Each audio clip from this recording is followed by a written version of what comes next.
incorporaros de nuevo a la sesión.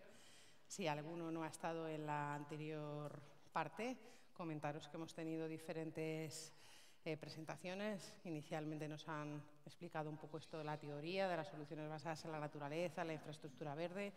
Luego hemos conocido varios casos donde el pastoreo es una herramienta de gestión para diferentes objetivos. Y ahora vamos a seguir con dos casos más. Tenemos con nosotros a Marta Salame, que la voy a invitar a que se venga ya para acá, que forma parte del equipo técnico de la Oficina de Planificación Territorial y Sostenibilidad del Consejo Comarcal del Alto Penedés.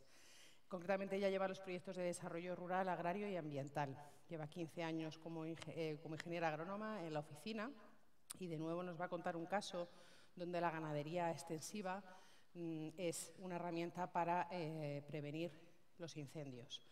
Está justo cargando la presentación, así que, Marta, todo tuyo. Muchas gracias. ¿Sí? Sí. Bueno, no estoy en zona de confort. Con micrófono, cambio de idioma, 8 minutos. Mi idea era transmitiros, solo tengo esta diapositiva. Así que he hecho el esfuerzo de centrar pues ahí como los temas de esta acción. Esto es una acción piloto, pues que viene de un proyecto LIFE, que era pues un proyecto down-up, es decir, teníamos mediante la participación pues se planteaban en el territorio acciones para adaptarnos al cambio climático. No voy a entrar en el proyecto en sí, pero fruto de este proyecto LIFE tuvimos el compromiso como territorio, el territorio Penedés, una zona agraria. Nuestro compromiso fue desarrollar 2 acciones piloto que el territorio mismo pidió, ¿no? Que era probar, establecer un sistema de sensores en viñedo, ¿no? Que es un poco donde nuestra zona más de confort, y luego otra acción que era más la silvopastura para la gestión de los bosques de nuestro territorio, que son los que son. Entonces, primero, como ya apuntaron antes, ¿no? El objetivo principal fue en dónde podíamos empezar a trabajar, cuál era el ámbito de actuación más interesante para probar, ¿no? La silvopastura. Y ahí hicimos unas consultas tanto a los ADFs, ¿no? Los agentes de defensa forestal, luego a bomberos, a los distintos parques, ¿no? Que gestionan las administraciones superiores a nosotras, y a ayuntamientos para ver su implicación y ayuda en cuanto a desarrollar el proyecto, puesto que como Consejo Comarcal no tenemos competencias en ámbito forestal, no tenemos tampoco terrenos, no gestionamos nada de patrimonio. Entonces había que establecer, que era podríamos decir que es nuestro fuerte, ¿no? Establecer alianzas, ¿no? Para ello, y ya se ha mencionado antes, era muy importante la actividad ganadera, ¿no? Si no había pastores, pues no había proyecto. Entonces, eso fue el principal hándicap o el principal el punto que nos marcó en donde teníamos que hacer el proyecto, ¿no? Finalmente, pues la acción piloto se desarrolló en el Parque del Foix, es un parque que es PEIN y es Xarxa Natura 2000, no sé si... Sí. Por lo tanto, bueno, pues ahí también había un marco de trabajo y leyes y administraciones que cada cual, ¿no? Ya lo sabéis, tiene pues unos objetivos que debe cumplir y que está pues protegiendo, ¿no?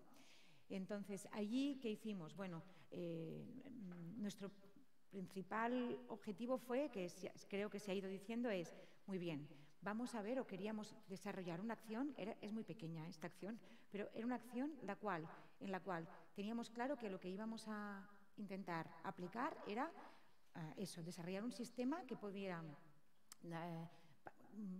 compensar, ¿no? al pastor, ¿no? Al pastor o a la oveja, ¿no? A la oveja asimilarla, como nosotros decíamos, como una desbrozadora, ¿no? Nuestra oveja era nuestra desbrozadora. Entonces ahí pedimos ayuda, ¿no?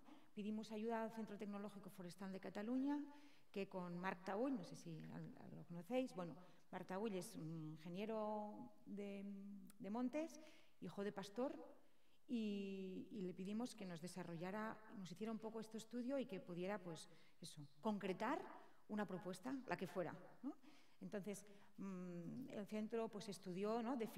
El objetivo era definir pues, el área idónea para desarrollar el proyecto, que eso fue mediante el estudio de especies que había pues eso, en la zona del parque, más también la tipología de vegetación, la carga ganadera, ¿no? de la zona, y había que estudiar la compensación económica del pastor, ¿no? Entonces, con estos dos objetivos, digamos, el área pues, se centró en 90 hectáreas, ¿no? Dentro del parque, ¿vale? en las cuales es importante destacaros que las especies palatables eran de muy baja, o sea, calidad. Son bosques realmente, bueno, yo siempre lo destaco en las reuniones que voy. En nuestros casos, que por eso es uno de los motivos por los cuales se ha abandonado, o sea, son de muy baja calidad para el pastoreo. Eso es un gran hándicap que tenemos, ¿no? O sea, no podemos mandar al pastor a una zona en donde, ¿no? le vamos a...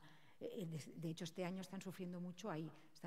Los rebaños están pasando hambre si es que con la alimentación del bosque, ¿no? Están lignificando las plantas, ¿no? Y eso hace que el rebaño pues, no pueda comer y haya que haber mucho más aporte de suplementación. Entonces, bueno, disculpad, pero allí lo tenía. Los criterios para definir el área pues, fueron la calidad pastoril de la vegetación, los aspectos logísticos, ¿no? Pues si había que poner puntos de agua, si estábamos un poco en la ruta que el pastor ya hacía, porque teníamos identificado, teníamos 2 pastores, ¿no? Entonces, después de reunirnos varias veces con los pastores, encontramos un punto, uno estaba como más reacio, el otro estuvo más por la labor, y con eso fue con lo que trabajamos porque no teníamos más, ¿no? Entonces, también tuvimos que analizar la propiedad de los terrenos y pues eso, la posibilidad de mejorar el forraje, el forraje mediante la recuperación de campos. Habían campos abandonados, ¿no? Y estudiamos la capacidad de recuperarlos mediante sembras para que pues, en la ruta que hacía el rebaño podía suplementarse y no tener que quedarse luego en el corral, ¿no? Eso era como un plus que salió en el estudio, ¿no? Bueno, al final, para el cálculo de la compensación, a ver si soy capaz de resumiros bien, pero lo que hicimos fue atacar 2 puntos. Uno era, por una parte, la tarea de custodia del pastor, es decir, la oveja es la que hace el trabajo, pero el pastor estaba allí, ¿no? Entonces, eso lo aplicamos como un sueldo, ¿no? Es decir, las horas calculamos, disculpad porque lo explico mal, porque además eso bueno, lo que desarrollamos es que estudiamos cuántas horas necesitábamos para hacer un cierto mantenimiento a aquel bosque, ¿no? Y aquello pues serían las horas al año, es horas o días, que le íbamos a pedir al pastor que nos hiciera aquel servicio, ¿no? Eso por un lado. Y luego también calculamos la pérdida, porque como os he dicho, cuando el rebaño está en el bosque no tiene el aporte que él le da cuando están encerradas, ¿no? Digamos, pues calculamos la pérdida de productividad que tenía el rebaño cuando estaba haciéndonos este servicio en el bosque. Entonces, la suma de estos dos ítems pues nos dio una compensación que al final se tradujo también en euros hectárea. No os he puesto los números porque no me parecía que fuera relevante. Luego los tengo, o sea, los podemos compartir, ¿eh? Pero creo que lo interesante a lo mejor era el concepto, que a lo mejor ya lo tenéis por la mano, pero en una administración pública como nosotros no era un reto fácil, ¿no? Que esto nos lo compraran, ¿no? Respaldado con un estudio y que se podía tirar adelante, ¿no? Porque luego había el siguiente reto como administración, que era, vale, estamos de acuerdo en que este servicio va a valer esto, tenemos los días que va a entrar en el bosque, tenemos cuánto le vamos a pagar al pastor, el pastor está de acuerdo, si el pastor está de acuerdo, entonces había que definir el tipo de contrato y cómo esto desde la administración, cómo se realizaba. Por ahí se ríen, porque claro, es que era pues todo un reto, ¿no? También, esto nos llevó yo creo que un año a lo mejor gestionar todo esto, que al final era un contrato menor. O sea que, pero mucho tiempo y muchas discusiones con interventores y secretarios, ¿no? Entonces, pues eso, el servicio se definió en estos conceptos. Desbroce del sotobosque en el bosque de Pino Carrasco. Bueno, es que no he entrado en deciros las zonas, pero creo que tampoco es muy importante. en la zona de Pino Carrasco. Teníamos que entrar, la densidad del matorral era altísima, o sea que el rebaño no podía entrar, había que hacer una primera entrada con máquina, que, bueno, por un convenio que teníamos con la ADF, que iba a ser nuestro vehiculador del servicio y del contrato, porque el pastor no estaba por esa labor, digamos, ¿no? Era nuestro vehículo para el contrato. Tienen una máquina que es teledirigida, ¿no? Que se mete en pendientes y tal. Bueno, una máquina italiana que acababa de llegar. Bueno, también utilizamos la piloto para probar con la máquina también, ¿no?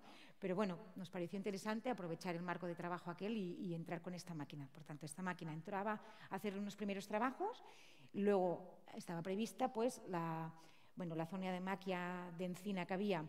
Hicimos un desbroce parcial porque ya os cuento luego qué nos pasó. Hubo unos informes sectoriales que nos pusieron un montón de trabas, ¿no? Entonces, la maquia de encina hubo que hacer como unos caminos porque no nos dejaron, porque estaba lleno de ciertos hábitats y plantas protegidas, las cuales no podíamos tocar. Y luego, pues eso, la recuperación de los campos. Esos conceptos son los que entraban en el contrato. Como veis, aquí no entraba lo de las horas del directo del pastor, porque lo que hicimos es vehicularlo a través de la ADF. El servicio era este, entonces la ADF, que es la asociación, pagaba al pastor. Le pedimos seguimiento, le pedimos informes a medio plazo y también le pedimos que no se pagara todo el servicio de golpe al pastor, ¿no?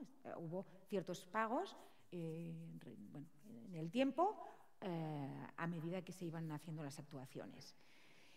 Y bueno, ahí creo que eso era un poco pues, pensando en el debate de luego, que las desviaciones que tuvimos del proyecto, ¿no? Pues hubo unos informes sectoriales desde el Departamento de Biodiversidad, desde el mismo parque y desde ¿dónde más? Sí, sí, bueno, sí, entonces... Sí. Sí, entonces esto hizo que el proyecto inicial, ¿no? Que eran las 90 hectáreas, pues se convirtieran en unas 40 y bueno, estas desviaciones realmente nos suponieron bastante problema, digamos, ¿no? hasta llegar a un punto de hasta interferir en la viabilidad de la propuesta que estábamos planteando, porque al final, no, solo podéis entrar en franjas perimetrales a los caminos, luego aquí, ¿no? En las encinas hacedme un de esto, bueno, pues que no es el objetivo es, se va a quemar igual, porque las franjas, bueno, fue eso lo planteo más que nada porque creo que el problema que tenemos de diferentes legislaciones y administraciones con distintos objetivos, que al final una administración local como la nuestra se encuentra pues como muy atada para llevar a cabo este tipo de proyectos y que hasta el final dudas de si tu objetivo realmente se va a poder cumplir, ¿no? Y bueno, condiciones ambientales, aquí era por añadir el punto que os he comentado antes de que pues, los episodios de no lluvia están siendo cada vez más altos y esto nos está pues, afectando mucho. De hecho, este pastor que os estoy comentando, creo que estamos a punto de estar llegando se va a jubilar. O sea, después de esta temporada ya no va a trabajar más y no tiene relieve. Eso es nuestro pan de cada día en el territorio. Dificultad de análisis, la dificultad de análisis de datos era, claro, con el pastor teníamos que entrar en algún método en el que él estuviera cómodo y nos pudiera dar datos, ¿no? Eso ha sido complicado, porque al final iba con una libreta que le pedimos que nos apuntara ciertas cosas, las zonas se las marcamos en unos números para que él solo tuviera que decirnos he estado en zona 1, he estado en zona 2, en 3. Tampoco llegó a cumplirse mucho. Dinos qué día vas, tampoco acababa de ser, ¿eh? Esto es la realidad. Por lo tanto, nuestro análisis final no os podemos decir mucha cosa. Es así. Los resultados no somos incapaces de poder deciros, además, eso, los cambios ambientales. No. Tenemos otro proyecto LIFE ahora que la idea es, pues, con lo que hemos aprendido, a ver si podemos pues, dar más pasos y tenemos administraciones, hay algunos ayuntamientos que están con ganas de continuar con ciertas pruebas de este tipo y allí estamos. Y nada, y esto solo son las zonas. La zona inicial prevista en el estudio y lo que acabó siendo, que, pues bueno, veis que la zona protegida no intervenida, la roja, es la que no nos dejaron ni entrar, por diversos motivos. Luego las franjas de bajo combustibilidad eran esos caminos, no sé si lo veis bien, los amarillos, y luego la recuperación de conreos, que por cierto se nos murieron, había festucas y lotus, y murió porque aquí no, bueno, porque la idea era plantar a 3, 4, 5 años vista, se hizo una inversión importante, la mitad del presupuesto casi que se fue para estas plantaciones, porque al pastor, digamos, le pareció muy interesante, se perdieron por la no lluvia. Y luego, pues las numeraciones, que es los códigos que utilizábamos con el pastor. Y bueno, he intentado ser breve, pero no lo sé. Gracias.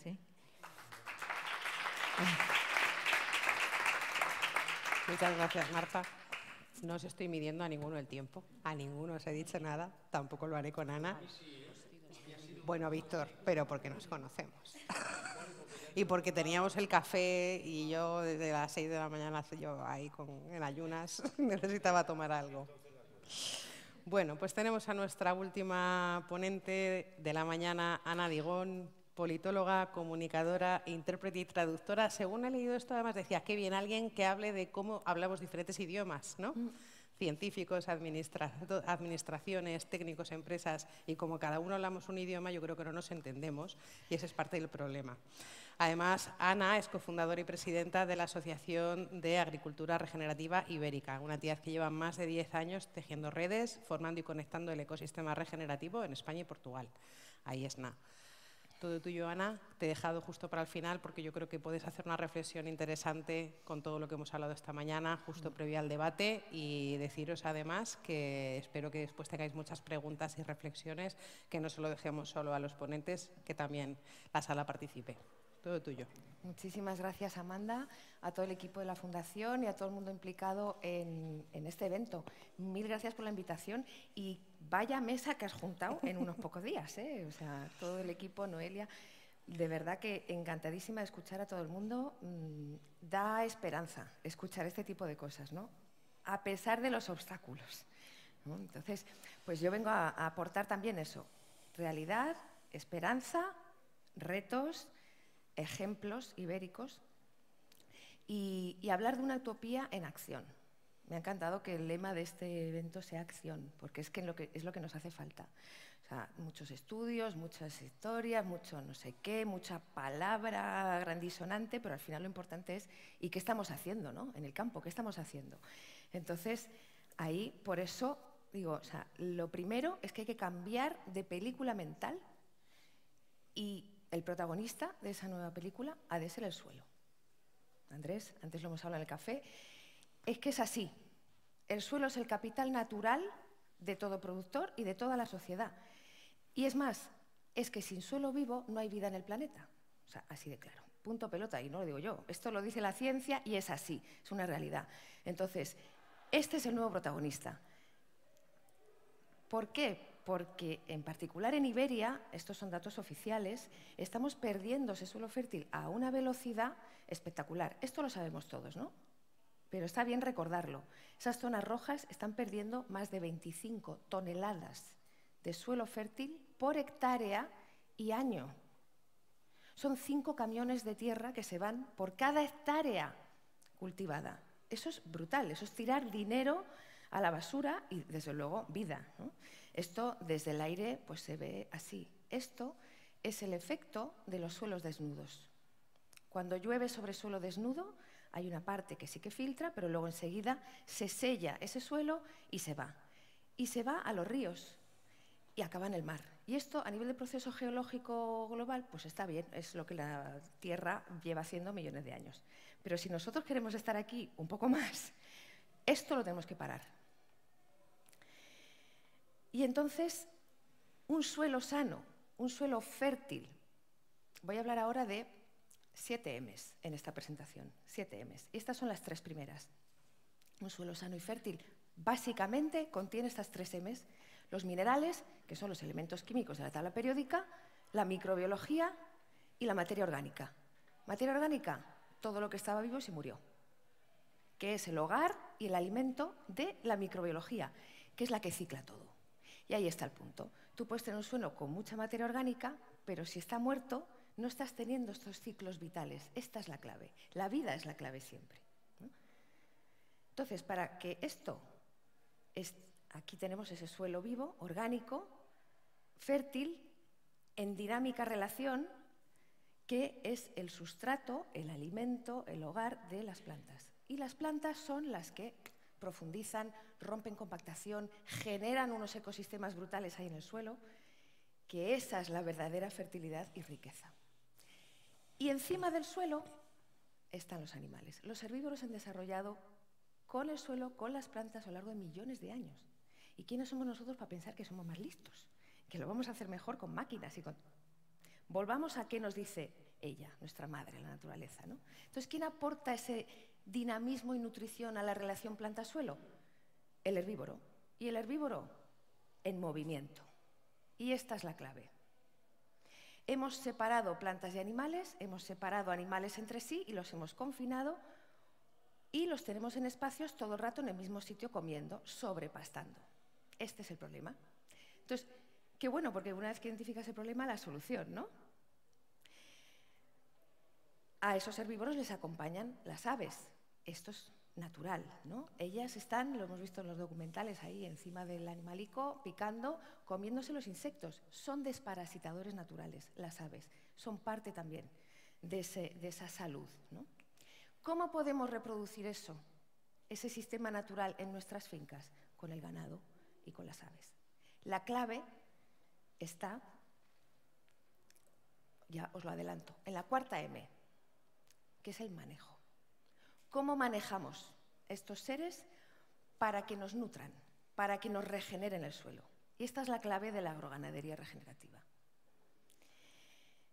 Resumiendo entonces esos principios, alimentar la vida del suelo, porque esa es la fertilidad, comprender e imitar la naturaleza, y al suelo, ese es su peor enemigo, el arado con volteo. Y esto es algo que, claro, os podéis imaginar, yo hablo con mogollón de gente, voy por muchos sitios, cientos de eventos, charlas y demás, y claro, a los productores, cuando esto lo pones así sobre la mesa, dicen, ¿qué me estás contando? ¿No? Porque esto es lo que a mí me han dicho, esto siempre se ha hecho así. Y no es verdad. Esto se ha hecho así los últimos 50, 60 años. Antes, ¿cómo se hacía? La gente gestionaba sus animales, sus suelos, sus plantas. Entonces, no estamos inventando nada nuevo. Esto es coger lo mejor del conocimiento ancestral y a eso sumarle la ciencia más puntera, que es la que reconoce el rol de la vida, y en particular de la microbiología del suelo, y utilizar tecnología apropiada. Es decir, esta tecnología es apropiada en cierto momento, en cierto lugar. Por ejemplo, mesetas americanas del centro que se congelan en invierno y en marzo hay 1 metro de suelo congelado. Y para poder plantar algo hay que voltear el suelo para que se descongele. Ahí es donde es adecuado este tipo de maquinaria. Pero aquí, en Iberia, en casi ningún sitio, en prácticamente ningún sitio es necesario hacer esto. Lo que pasa que esto es una solución, un paquete tecnológico que viene con toda una serie de insumos y tal, y de intereses detrás, que son los que impulsan este tipo de manejo y este tipo de tecnología al productor.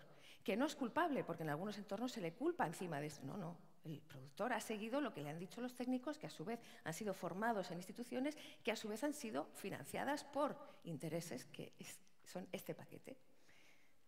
Esto lo tenemos que tener claro, porque tenemos que conocer la situación para saber cómo podemos cambiarla. Bien.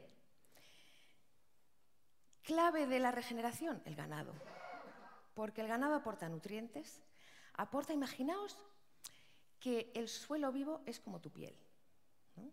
Si yo cojo esa piel, me la arranco a tiras y le doy la vuelta, ¿qué pasa? Pues no me muero, pero mi energía va a ir toda ahí a sanar esta herida. Y es lo que le hacemos al suelo cuando lo volteamos. Sin embargo, mi piel sí que le va bien, oye, pues un poco de peeling, ¿verdad? Un poquito de nutrición, de hidratación. Pues esa función la hace el ganado. Las pezuñas del ganado hacen esa perturbación, ese peeling. Romper ligeramente. Y luego el estiércol, la orina, todo ello es la nutrición, es la hidratación. Y así estamos manteniendo nuestro suelo nutrido. Y luego, si hace viento, hace sol, hace tal, pues me cubro, ¿no? Me cubro la piel, me la protejo. Cobertura vegetal. Y este ganado haciendo esa función regular, en el momento adecuado, como decía Ana, en el momento adecuado, en el sitio adecuado, el tiempo adecuado. Esto es un ejemplo extremo de un pastoreo dirigido, que es 20 minutos los animales en cada trocito. Esto es un rastrojo de maíz, los animales están ahí 20 minutos, se comen mucho, pisan el resto, dejan de lo suyo y avanzan. 20 minutos, pam, pam. Entonces, el impacto es tremendo, la nutrición tremenda, todo eso es energía que queda ahí y tiene tiempo para filtrar. El secreto de este pastoreo son los tiempos. Tiempos de permanencia cortos y tiempos de reposo largos. Esa es la clave. Además, si le añadimos aves detrás de los herbívoros, unos días detrás, ¿qué pasa? Pues que el estiércol lo remueven, se comen las larvas, las orugas, las cosas que nos van a dar problemas y parásitos luego, añaden un poquito de lo suyo, que es distinto y es otra nutrición, y tenemos doble producción en un mismo espacio. Pues ¿sabéis qué? Que aquí en Iberia, en España, no se puede hacer esto. Es ilegal. Tú no puedes tener ganado vacuno y detrás, en el mismo espacio, tener pollos o aves de carne. No puedes, porque son dos producciones de carne que no se puede hacer en el mismo espacio, en la misma unidad territorial. Son de esas cosas kafkianas, absurdas, que frenan a la gente. El mayor mensaje que os vengo a traer hoy, que viene de productores que son con los que trabajo todos los días, es: una vez que yo he podido, como productora, ver la luz, darme cuenta de estas cosas, empezar a cambiar mi manejo, hacer la enorme inversión de tiempo y esfuerzo y energía y de mi familia y de mi entorno que esto supone, ¿no? Como bien sabes que trabajando con pastores, ¿no? Si yo he conseguido hacer ese clic y estoy en ese camino de ser pionero en cambiar las cosas, dejadme trabajar, o sea, dejadme hacerlo. La mayor freno, la mayor traba que tienen los productores en España es la burocracia y es la administración.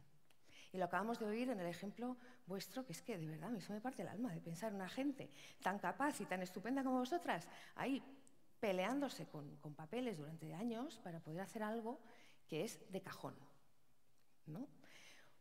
Olé vosotras, de verdad, porque hay que tenerlas para aguantar. Entonces, hay que facilitar las cosas. O sea, no tenemos tiempo de estar 20 años para demostrar que es bueno meter las ovejas o las cabras al monte. Es que no. El momento es ya. Bueno, entonces, esa cuarta M, el manejo, no va a ser fácil. Esto también me lo dicen los productores. Díselo, Ana, que no es fácil.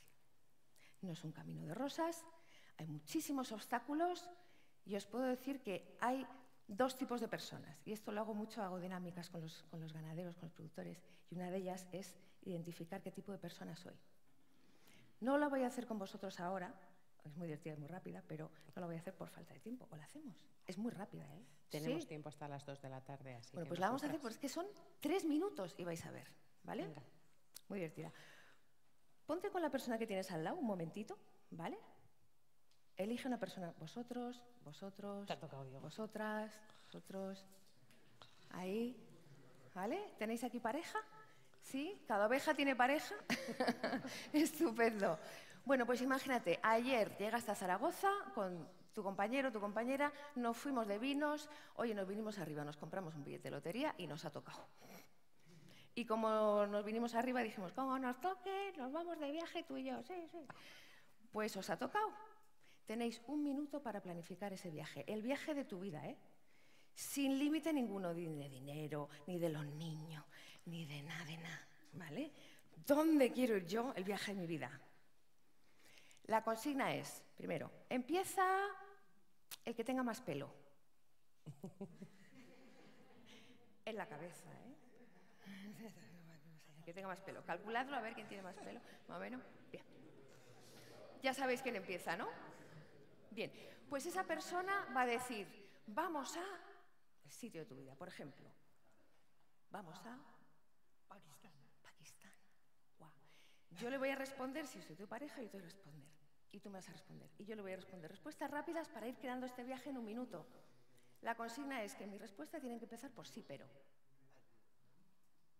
Y la suya también. Vamos a Pakistán. La consigna es, vamos rápidamente creando ese viaje en un minuto, pero la consigna es que mi respuesta tiene que empezar por sí, pero. Y la tuya también. Vamos a Pakistán, ¿no? Dímelo. Vamos a Pakistán. Sí, pero ahí hay una guerra, ¿no? No. Sí, pero. Ah, sí, pero. Sí, ¿Vale? pero no en todos lados. Sí, pero ¿tú sabes dónde? Sí, pero nos podemos informar. Vale. ¿Veis? Vamos construyendo ese viaje en un minuto con esa consigna, ¿de acuerdo? Y tiene que tener sentido, ¿eh? No vale conversaciones de besugos, de me lo llevo al huerto por donde yo quiero. No. Sí, pero, ¿de acuerdo? ¿Sí? Tu minuto para planificar el viaje de tu vida empieza ya.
Ok, el minuto acabado.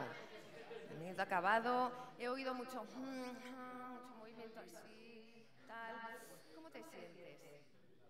Hay gente que le cuesta encontrar el pero a las cosas porque es muy positiva. Y hay gente que enseguida. Vamos. ¿No? Tú imagínate que eso fuera real. Que realmente estás planificando el viaje de tu vida con esa persona.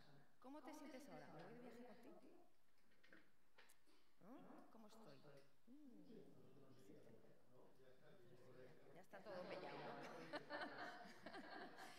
Estupendo. Bueno, pues para los que no lo han conseguido, os voy a dar otra oportunidad. Tenéis un minuto para planificar el viaje. Esta vez la consigna es sí y además. Sí y además. ¿Vale? Vamos a Pakistán. Dímelo. ¿Nos vamos a Pakistán? Sí, y además a la India. ¿Y además a la India? Sí, además. Y vamos a... Y además, sí, además. Ay, ay, ay, ay. Es fácil, ¿eh? Sí, además. Bueno, entendido, ¿verdad? Venga, vuestro minuto para planificar el viaje de tu vida. Sí, además, empieza ya.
Bueno, yo he visto muchas risas, mucho toquiteo.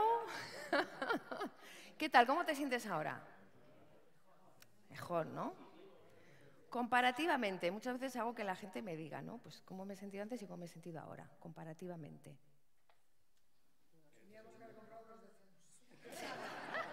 No nos da con uno. ¿Víctor? No, este segundo nos hemos... Se sabían más cosas mucho más rápido, ¿no?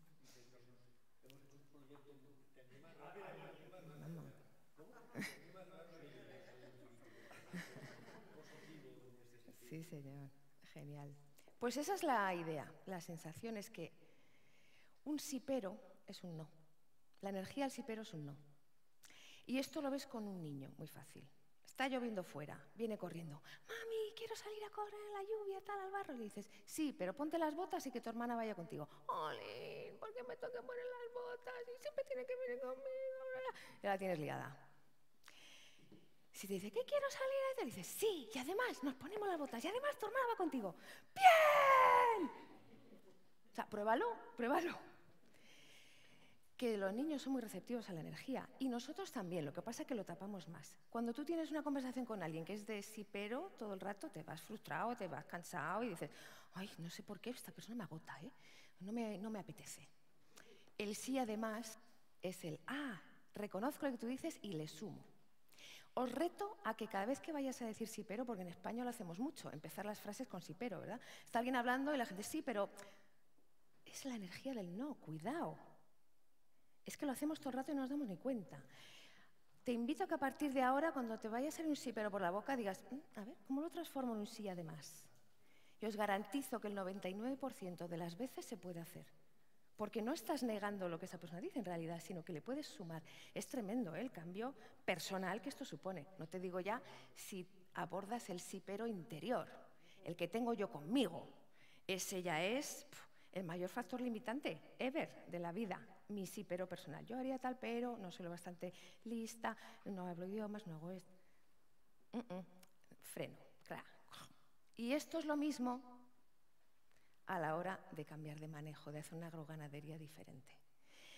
Los productores que tienen la mentalidad sí pero, al tercer obstáculo como mucho, ya. Los que realmente tienen éxito, y os voy a presentar algunos casos muy rápidamente, son los del sí además. Lo voy a hacer y además voy a solucionar esto y lo otro. Y llegan obstáculos y vienen, hostia, voy a llamar a fulano, porque me acuerdo qué tal. Pum, oye, ¿y tú cómo has hecho? Y tal. Y esto es algo que hemos nutrido en el colectivo regenerativo en Iberia. Es, primero, la actitud de sí además y el espíritu de colaboración. Y esto es esencial, porque en todos los sectores, si yo te cuento a ti mi secreto productivo que hace que yo reduzca gastos y gane más y no sé qué, mi producto sea mejor, ostras, eres mi competidor. Entonces, ¿cómo te voy a contar yo a ti mis secretos? ¿No? Y eso es así en muchos sectores y en el rural más, entre vecinos, ¿no? O sea, tremendo. Entonces, ha habido un esfuerzo muy consciente en esta asociación, en los cientos de eventos que hemos hecho ya, de nutrir un espíritu de colaboración. Es decir, estamos en este barco juntos. Entonces, las soluciones van a ser colectivas. Vamos a aprender mucho más rápido si compartimos las experiencias. Entonces, podréis comprobar, cuando habléis con cualquier productor de la red, que tiene ese espíritu de, sí, te lo cuento, ven, a ver, yo te enseño, tal. Este es el espíritu. Y así vamos a avanzar. Demostrado, ¿eh? Es brutal el avance que está habiendo. Entonces, hay que soltar unas cuantas creencias previas, como lo del arado, como lo del mejor no lo cuento, como todo esto. Estudiar, investigar y probar muchísimo, porque ahí está el reto, es la adaptación, es el adaptar esas ideas y esas metodologías a la realidad del territorio, de cada región, de cada comunidad autónoma, de cada ayuntamiento, de cada finca, de cada vecindario, de cada familia. La misma finca en manos de dos familias diferentes no se va a manejar igual para nada, a ese nivel de variabilidad, ¿no? Y tampoco dejarnos llevar por modas o falsas banderas. Esto es muy importante. Porque ahora mismo todo el mundo se sube al carro, no ya de la sostenibilidad, que ya venimos de ese tren, ¿verdad? Ahora ya vamos a lo regenerativo y también vamos a subir a ese tren porque suena estupendo, ¿verdad? Ahora es turismo regenerativo. Creo que oí a alguno decir política regenerativa, algo así. Dices, toma. Ojalá, ¿eh? Ojalá. Pero claro, ¿qué es regenerar? Volvamos a la palabra. Regenerar, etimológicamente, es devolver la vida a aquello que lo perdió. Es eso. Tan sencillo como eso. Entonces, eso es lo que hemos de hacer. Falsas banderas, montones. Por ejemplo, el ganado, culpable de todo, las vacas y sus pedos nos van a llevar al desastre total. No, como dice Joel Salatin, it's not the cow, it's the how. Es el cómo. ¿Cómo manejo la vaca? Es la diferencia entre que sea una sola vaca, puede sobrepastar toda una finca o la puede regenerar. y la diferencia es el manejo. Entonces no es culpa de la vaca ni sus pedos. De hecho, ese es otro tema que podríamos hablar en otro momento, todo el tema del metano y esos ciclos del metano y cómo, y el suelo y la respiración y todo esto, en un tipo de pastoreo dirigido como el que estamos hablando hoy, el balance es positivo. Lo resumo en eso. Si os interesa más el tema, Pablo Manzano acaba de hacer un par de podcasts donde lo explica muy bien, en Farm 45, que hacen unos podcasts estupendos, y hay 2 podcasts de él que específicamente habla sobre esto. En uno, sobre el tema del metano y las contabilizaciones de gases, de efecto invernadero y tal, y rompe los mitos con ciencia de por qué están mal hechos esos cálculos y por qué no nos podemos dejar guiar por esos cálculos, que dicen que ella es la culpable. Sí, en la ganadería industrial, of course, vamos, hombre, y 20 veces. Pero la ganadería a campo es otra película. No podemos comparar peras con manzanas. Entonces, hay que saber de qué se habla. Entonces, ese podcast sobre metano buenísimo, y el segundo podcast ¿es la ganadería la solución al cambio climático? O sea, ¿comer carne es una solución? Pues sí. ¿Pero qué carne? Ese es el tema. Bien. Otra de esas falsas banderas. Me encanta este gráfico. Visión túnel con el carbono. Como asociación ahora nos contactan cada semana varias empresas, startups, pues, gentes que se están metiendo en el tema del mercado de carbono a mayor o menor nivel, nacional, internacional, en fin. O sea, hemos decidido como asociación que no vamos a dar más espacio a ese tipo de empresas porque nos gasta mucho tiempo, porque tenemos técnicos en la asociación que conocen lo suficientemente el tema. Yo llevo 20 años como traductora activista en las COP, en las cumbres del clima y tal, y he visto todo ese mercado de carbono, cómo se viene desarrollando y cómo es business as usual, negocio para los de siempre. Entonces, bueno, ¿qué hay que contabilizar? Sí, pero mercados de carbono no es la solución. Opinión personal y que ahora ya la asociación estamos tomando como propia, lo estamos haciendo una consulta con nuestros socios y casi todo el mundo está de acuerdo. Que no nos podemos centrar solo en eso, que hay muchos más factores. Y encima, cuando piensas que en un suelo, de 1 centímetro al siguiente, es completamente diferente lo que está pasando, y de un día al otro también, y desde la mañana a la noche también, pero ¿cómo vamos a medir, hijo mío de mi vida, las cosas de esta manera? No, es mucho más complejo. Entonces hay que tener mediciones mucho más ecosistémicas, que me alegro mucho de saber que las hay en marcha, y eso es maravilloso. Bien. Con lo cual, ¿cómo aumentar ese carbono orgánico? Pero no visto como carbono, sino como vida del suelo, no arar con volteo o caminar hacia ello, porque esto es como un drogadicto, no me lo puedo quitar de golpe, porque entonces sufro un shock y ese suelo va a tardar unos años en recuperarse que el productor no puede sostener. Entonces hay que hacer una transición. Si en vez de labrar 8 veces, labro 2 al año, pues ya es mucho mejor, ¿no? Bien. Mantener ese suelo cubierto en materia vegetal, esa cobertura a mi piel, y potenciar los servicios animales con el pastoreo dirigido, que esta es la clave, el pastoreo dirigido. Bien, ¿qué queremos decir con pastoreo dirigido? Animales concentrados, poco tiempo, avanzando, largo reposo, para que todo eso, esa energía y esa nutrición filtre. Esta es la clave. ¿Cuánto tiempo? 1 día en cada parcela, 3 al máximo en época de crecimiento de plantas. Porque al 4.º día empieza el rebrote de esas plantas. Y ahí está la vaca, la oveja y tal, y se está comiendo el rebrote. ¿Y qué pasa? Que la planta tiene cierta energía reservada. Hojas, raíz, se la come el animal. La planta, muy inteligente, deja morir parte de su raíz para conservar energía. Todo esto se convierte en, todo lo que estaba vivo se murió, materia orgánica, exactamente, nutrición y tal. Muchas además liberan más nutrientes. Y entonces la planta con su reserva, la corona, empieza a echar brotes. Si está ahí el ganado para comérselo, y a la siguiente va a desaparecer. Se acaba la reserva, se van las especies buenas, las perennes, las nutricionales, porque los animales son muy listos y van a las buenas. Acaban con esas rápido. Y luego tenemos un campo lleno de cosas que no son palatables y que no son nutricionales. Y este es el problema, de que el animal esté demasiado tiempo. Se sobrepasta por estar demasiado tiempo. Y luego hay que dejar el tiempo de reposo, que puede ser 1 mes, 2 meses, 3 meses, depende del momento, del sitio. Bien.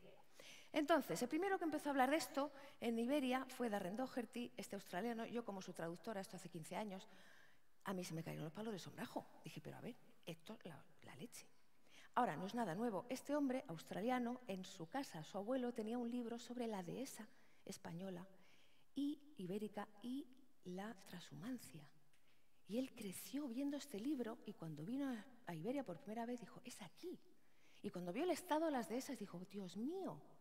Entonces, por eso estuvo viniendo varios años, porque Iberia es un punto clave. Es donde está entrando el desierto con mayor rapidez. Es la huerta de Europa. Somos ejemplo para todo el mundo hispanoparlante. Tengámoslo claro, lo somos.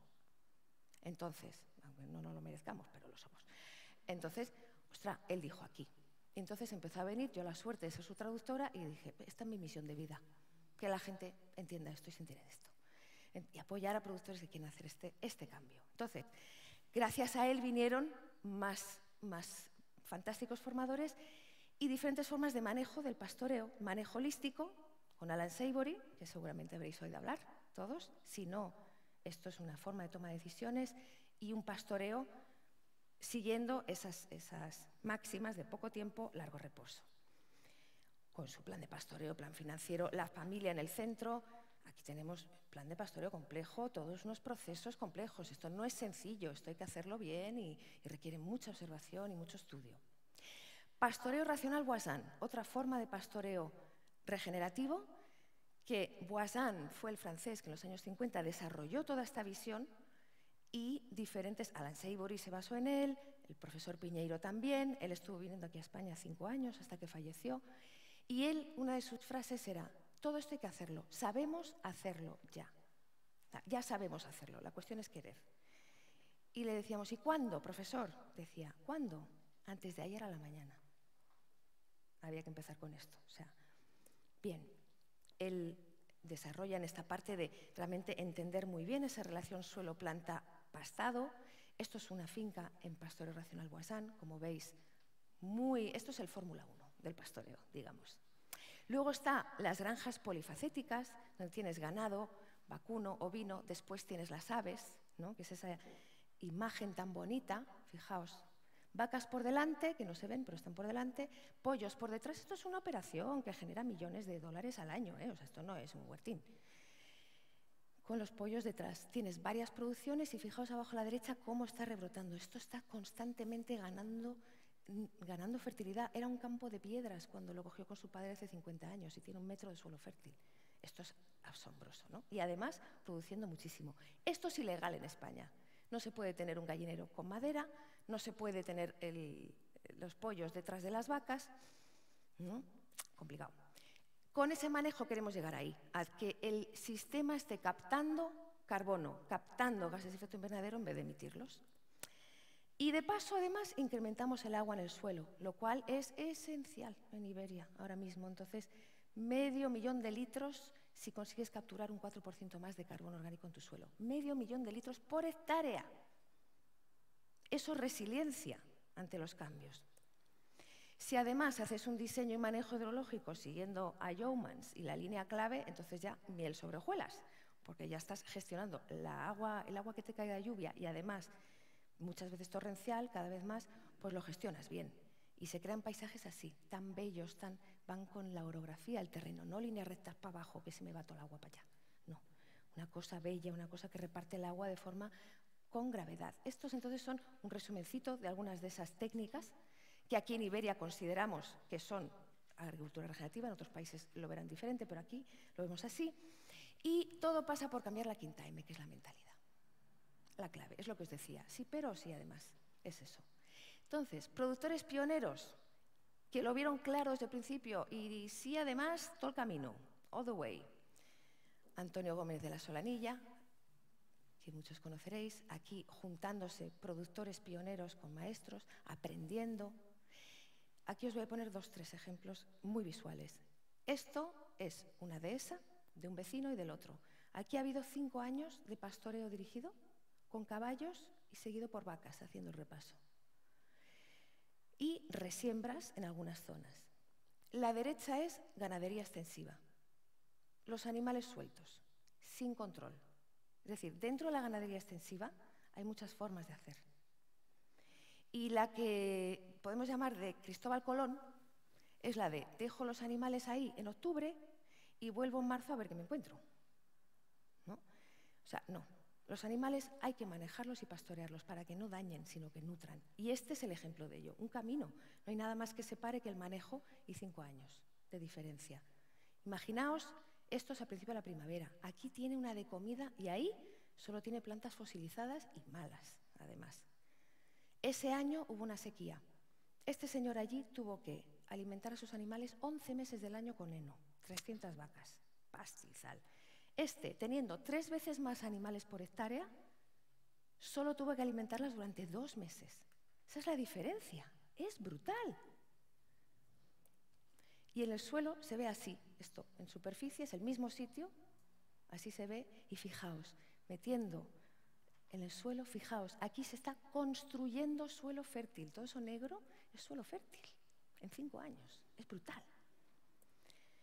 Otro ejemplo que nos pilla muy cerca, que es Aragón, aquí, Desierto de los Monegros. Imaginaos, menudo punto de partida.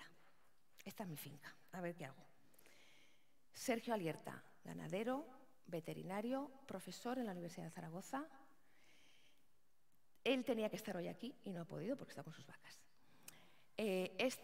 Ni corto ni perezoso, pompón, se pone a investigar en inglés todo. Después de 5 años, él está haciendo manejo holístico de las vacas y línea clave, manejo de agua.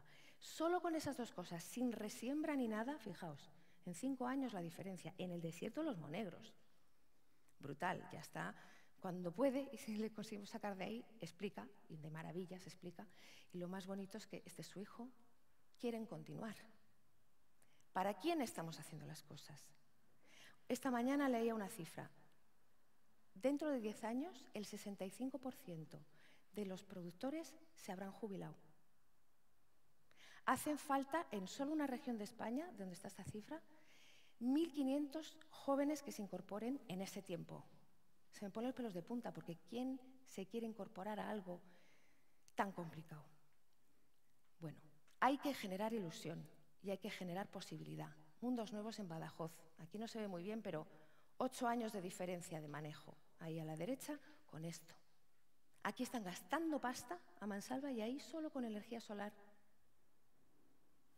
5.000 raciones al año de oveja y aquí 3.500, con 4 labranzas, con fertilizantes, con semillas. Y ahí nada, energía solar e impacto animal. Con sus charcas, generando unos productos increíblemente sanos, compartiendo experiencias, productores que se juntan y disfrutan de su trabajo. Estos son eventos que hacemos de 3 días en los que la gente está junta, debatiendo, aprendiendo, compartiendo, ilusionándose, que es lo importante. Notición.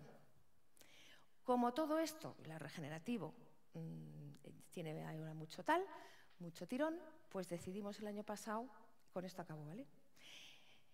Decidimos hacer un proceso participativo con todas las entidades que estamos trabajando en esto en Iberia, en el cual participaron todos ellos, participaron 10 técnicos, lo basamos en la ciencia existente y el paso final fueron 25 ganaderos y ganaderas que hicieron el filtro final de esa información, todo por consenso, acordamos estos criterios mínimos. Los primeros 2 son no utilizar agrotóxicos y luego hay 5 más y 7 en total y 1 de los opcionales. Esto es brutal. Esto es un filtro que nos permite hacer un mapa, hemos hecho un mapa con 80 fincas regenerativas que cumplen esos requisitos, 30 más en lista de espera. Y con esto acabo, con la investigación científica, hay cada vez más proyectos gracias a muchas cosas, a mucho trabajo de mucha gente. Y este es uno sobre el contenido nutricional, que también demuestra que es mejor, mucho mejor, comparando regenerativo con convencional. Este es un estudio que se ha hecho aquí en España, preliminar, que no lo podemos publicar. ¿Sí? Vale, pues mira, ya solo mira. Esto es noticia primicia, es un estudio hecho por Pablo Manzano, Agustín del Prado y Rubén Serrano, que se va a publicar en pocos días y que nos dice justamente que lo que más estos productores regenerativos, lo que más les mueve es la ilusión. No la economía, sino la ilusión, aunque la economía es importante, y la mayor traba es la administración y la burocracia. Y eso demostrado en un estudio. Entonces, esto es lo que tenemos que cambiar. Y os necesitamos para cambiar eso. Os necesitamos a todos. Gracias. ¿Vamos a poder compartir la presentación? Sí, vale, lo aviso ahora. Bueno, no sé si... digo, ¿dónde está Marta? Por mi parte, supongo, y por parte de los diferentes ponentes, que no habrá ningún problema en compartir las presentaciones, con lo cual, yo no sé si que nos escriban a vosotras o a mí. ¿Sí? Vale. Pues eso, que he visto a gente interesada haciendo tal, tendréis todas las presentaciones disponibles en la web de la Fundación CONAMA, ¿vale? Así que nada, invito a todos los que habéis participado esta mañana a que os sentéis y invitaría también a la audiencia a que nos planteéis cuestiones, dudas. Tenemos sillas suficientes. Andrés, que te veo ahí al fondo. Aquí tenemos a Marta, Julia, vale. Víctor. Sí, siéntate. Muy bien. Entonces, ¿alguien se anima a hacer alguna pregunta? Venga, pues espera un segundito que voy a coger el micro porque se está grabando la sesión y así se queda grabada también la pregunta y la respuesta. Os pido que por favor os presentéis y luego ya hacéis la pregunta. Soy Gema. Aquí falta alguien, ¿no? ¿Sí? A ver. No era por juntarnos un poquito. ¿Funciona el micro? Víctor. Hola. ¿Sí? Espera un segundito que está atrás nuestro técnico de sonido probando. Si no es un problema de que no se os escucha a vosotros, sino de que las sesiones se graban y si no, pues ya repito yo la pregunta. Dale. ¿Sí? ¿Ahora? Ahora sí, venga. Bueno, mi pregunta va para el compañero de Red Eléctrica. Venga, ahí va, tocado. Venga, Víctor. Bueno, me ha parecido súper interesante el proyecto, además viniendo de una compañía privada, ya que no me he presentado, perdón. Soy Gema Pellisa, compañera de Marta Salamé, en el Consell Comarcal de l'Alt Penedès. Y bueno, el tema, pues como te decía, ¿no? Que muy interesante. Has hablado de que le pagáis al pastor. Bueno, como se ha visto ya en la presentación de Marta, eso era un hándicap para nosotros porque pues, creemos pues, que es un servicio y es la manera pues, de compensar este trabajo que hacen las ovejas o las cabras, ¿no? Y era un poco para saber vosotros cómo gestionáis esto. Bueno, como no sabíamos cómo gestionarlo, pues me ha parecido muy interesante vuestra aproximación a cómo se gestiona. Espera, Víctor, que no estás con micrófono, así que te dejo. Nada. Bueno, no sabíamos cómo gestionarnos, pues nos acercamos a lo que ya estaba hecho, que era el RAPCA, que es la Red Andaluza para la Conservación de... ¿Cómo se llama? De cortafuegos. Entonces ellos plantearon soltar ganado para los cortafuegos y entonces inventaron una fórmula en donde además de la distancia que tenía que recorrer el ganado y la labor que hacían, había que hacer el seguimiento, como vosotros teníais otra empresa, de si verdaderamente se había hecho lo que se tenía que hacer, ¿no? Bueno, toda esa fórmula tiene diferentes puntos que hay que ir rellenando y te sale un precio. Pero, si bien es cierto que eso nos podría valer para empezar a trabajar, qué duda cabe que lo que habéis comentado es la madre del cordero. Hola, pastor, yo, mira, empiezo con esto, ¿qué te parece? Oh, sí, no. Llegas a un proceso de negociación.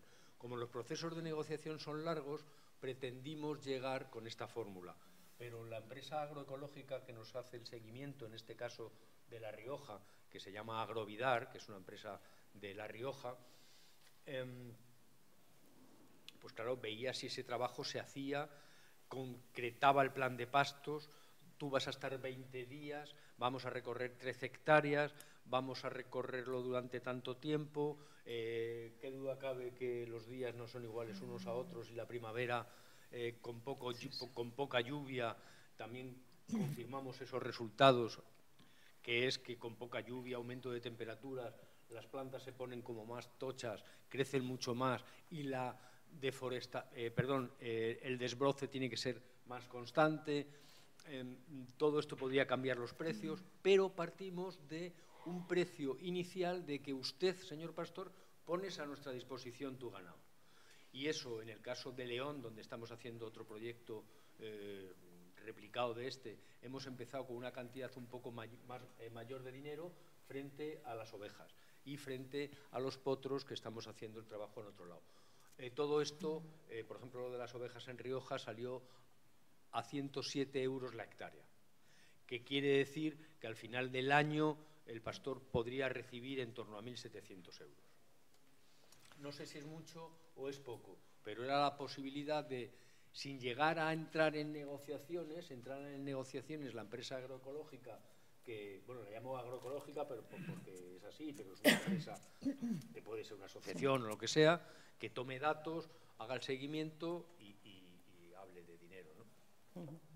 ¿Es mucho? ¿Es poco? No lo sé. Quiero decir, ¿está adecuado para el servicio? Bueno, yo creo que es difícil de comparar ahora, claro, ¿no? Habría que estudiarlo bien y cuántos días iban, no sé. Claro, todo eso hay que meter todas esas variables. No podemos comparar, pero... Y saber cuánto tiene que recorrer el ganadero, las guías de cambio de un municipio a otro hay que pagarlas, esas lo logramos que se costearan a través del ayuntamiento. ¿El ayuntamiento qué es lo que pone? Hombre, ayuntamiento, ponle las guías que sean baratas. Junta de Castilla y León, de La Rioja, pues ayudaron de otra manera, haciendo mayor divulgación. Bueno, se va, por eso se llama pastoreo en red. Qué duda cabe que es debajo de la red eléctrica, pero es una forma de trabajar que, como no estés en red y vayamos aportando todos los que vamos conociendo y las dificultades que vamos encontrando, pues no saldremos adelante. No sigo más. Me atrevería a decir que no es un problema solo de precios, sino a veces de esto de hay que llevar el ganado, no siempre hay un pastor cerca, hay veces que hay concursos en ciudades que han quedado desiertos, porque el pastor pues no le interesa meterse en ese berenjenal, ¿no? Que es coger su ganado, desplazarse hasta una ciudad.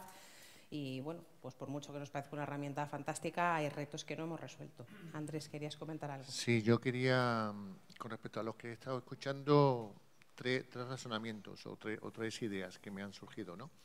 Uno, el tema de la necesidad de la gobernanza, ¿no? O sea, está claro que cuando estáis trabajando con diferentes administraciones, hay que trabajar conjuntamente y establecer relaciones casi humanas, no casi, humanas, para que realmente esos problemas que habéis estado planteando no aparezcan durante el proceso, ¿no? Y al final es a lo mejor hablar con el técnico del ayuntamiento, con el de la Diputación, con el propietario y establecer esos modelos de gobernanza que son tan importantes a nivel de las soluciones basadas en la naturaleza, ¿no?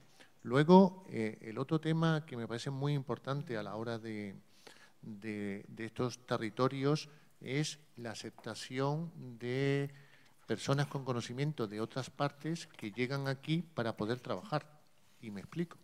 Os voy a poner el ejemplo de la Alpujarra, en Granada, Almería, donde están llegando pastores africanos que están aportando conocimiento, trabajo y una sonrisa de oreja a oreja, porque están los tíos súper contentos de estar trabajando en aquella zona. Se sienten involucrados. Están en unas casas dignas, están trabajando directamente con la gente y enseñando, ellos aprenden cómo pare la cabra y ellos enseñan la hierba, que no sé qué, para que la cabra se parturienta termine antes. O sea, todo esto de temas realmente yo creo que tenemos que planteárnoslo y abrir la mente, ¿no? En este sentido, y ahí hay una línea muy importante. Y la tercera es que mucho de este trabajo ganadero termina en un producto, que es el queso. El queso de cabra. Y este queso de cabra o de vaca, por ejemplo, hay muchos productores ecológicos que están intentando vender su producto a través de determinadas marcas de calidad. Y os comento una experiencia muy concreta, ¿no? Muchos de estos ganaderos y de productores van al famoso World Cheese, el tema de los quesos mundiales que mandan y tal. Bueno, pues ahí no han apartado, por ejemplo, de quesos ecológicos, sino que entran directamente en un entorno directamente igual, el que es ecológico, el que no es ecológico, y a lo mejor hay que empezar también a el tema de distribución, de producción o de esas marcas de calidad también diferenciarlas claramente para que puedan tener ese valor añadido también en el tema. Por lo tanto, gobernanza, implicación social de otros sectores, en este caso, por ejemplo, africanos, y el tema del worksheets o cualquier otro de temas de producción, ¿no? Y creo que hay una réplica de Víctor. ¿No? Ampliar lo que tú dices, que por supuesto, de hecho, el próximo día 21 de marzo se presenta no me acuerdo dónde, pero bueno, ya os lo diré. Es varios proyectos que se han generado en un grupo de innovación social que se llama El Hueco, y uno de los proyectos se llama Nómadas, Pastores Nómadas Saharauis.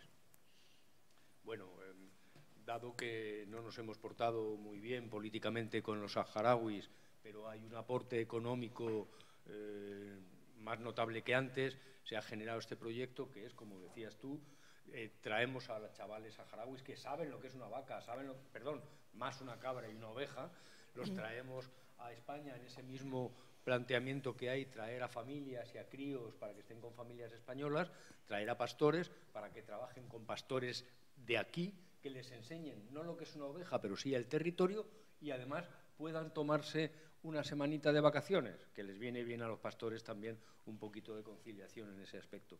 Por lo tanto, completamente de acuerdo, y animaros a seguir este proyecto que es muy, muy interesante. Pero igual que saharauis, son marroquíes, son rumanos, gente que tenga, o latinoamericanos, que de hecho están viniendo ahora a esquilar ovejas aquí, porque aquí ya cada día hay menos de esto, ¿verdad? Sí. La pérdida de los conocimientos es otro de los grandes retos. ¿Cómo se llama ese proyecto, Víctor? ¿Cómo has Hola. dicho que se llama el proyecto? Sahara. Sí, sí. Perdón, sí. Sí, además, no, soy Raúl Gómez, soy el director del CIAM, Centro Internacional de Altos Estudios Agronómicos Mediterráneos, en España, cuya sede está en Zaragoza, en el campus Aula Dei. No sé si sois alguno de Zaragoza, a lo mejor lo conocéis. Y la verdad es que solo he podido estar en las dos últimas presentaciones, que me han parecido excelentes las dos. Y querría hacer una pregunta para cada una, ¿sí? Eres Ana, ¿no? Sí.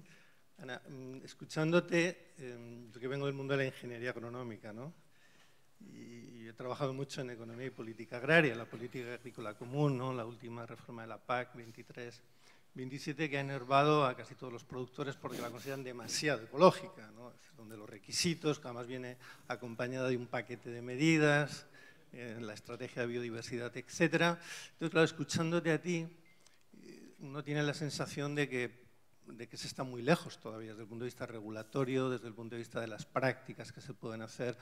Escuchándote a ti, digamos que la PAC, la nueva PAC 23 que empieza este año, se ha quedado demasiado corta. Entiendo que todo lo que tú has planteado, ese nuevo paradigma regenerativo, es no inviable, porque veo que hay buenas prácticas, es decir, sí que se puede hacer. Entiendo que hay trabas. Entonces me gustaría un poco conocer tu opinión acerca de en qué medida la política agrícola común, en concreto, en particular, de la que se derivan todas las regulaciones que existen en la Unión Europea, a cualquier nivel nacional, nivel autonómico, está convirtiéndose, es un obstáculo real. Es decir, que lo explicaras un poco mejor, porque ya te digo que en esta reforma se ha evidenciado, más que ninguna otra reforma, el choque entre la visión productivista y la visión conservacionista, hasta el punto de que si hablas con los productores, una buena parte están en contra, incluso de los productores, digamos, más concienciados por los temas medioambientales, les parece que ha ido demasiado lejos la Comisión, que es una reforma que está mal concebida, mal pensada, donde pones unos objetivos que prácticamente muchos consideran irrealizables, que van a obligar a un ajuste duro que va a tener consecuencias en términos de seguridad alimentaria, pero en fin, ese es otro tema, ¿no? Y en relación con tu presentación, no me acuerdo de tu nombre. Marta. Sí, Marta. Yo hace poco escuchaba aquí en Zaragoza en un foro sobre incendios, ¿no? Contra incendios, que vino también el jefe de la Generalitat de Cataluña, ¿no? Que es un gran experto. Claro, es decir, estamos hablando ahora hablaban de incendios de cuarta generación, que no se pueden apagar. O sea, no se pueden apagar. Pero de pronto tenemos unas amenazas que hace a lo mejor 10, 15 años no existían, que en medio Pirineo se quemen, o que el sistema ibérico se queme, ¿no? Entonces, claro, la gestión forestal, la buena gestión forestal, el pastoreo, se convierte en puede ser una herramienta, una más dentro de la cartera, ¿no? de estrategia es fundamental.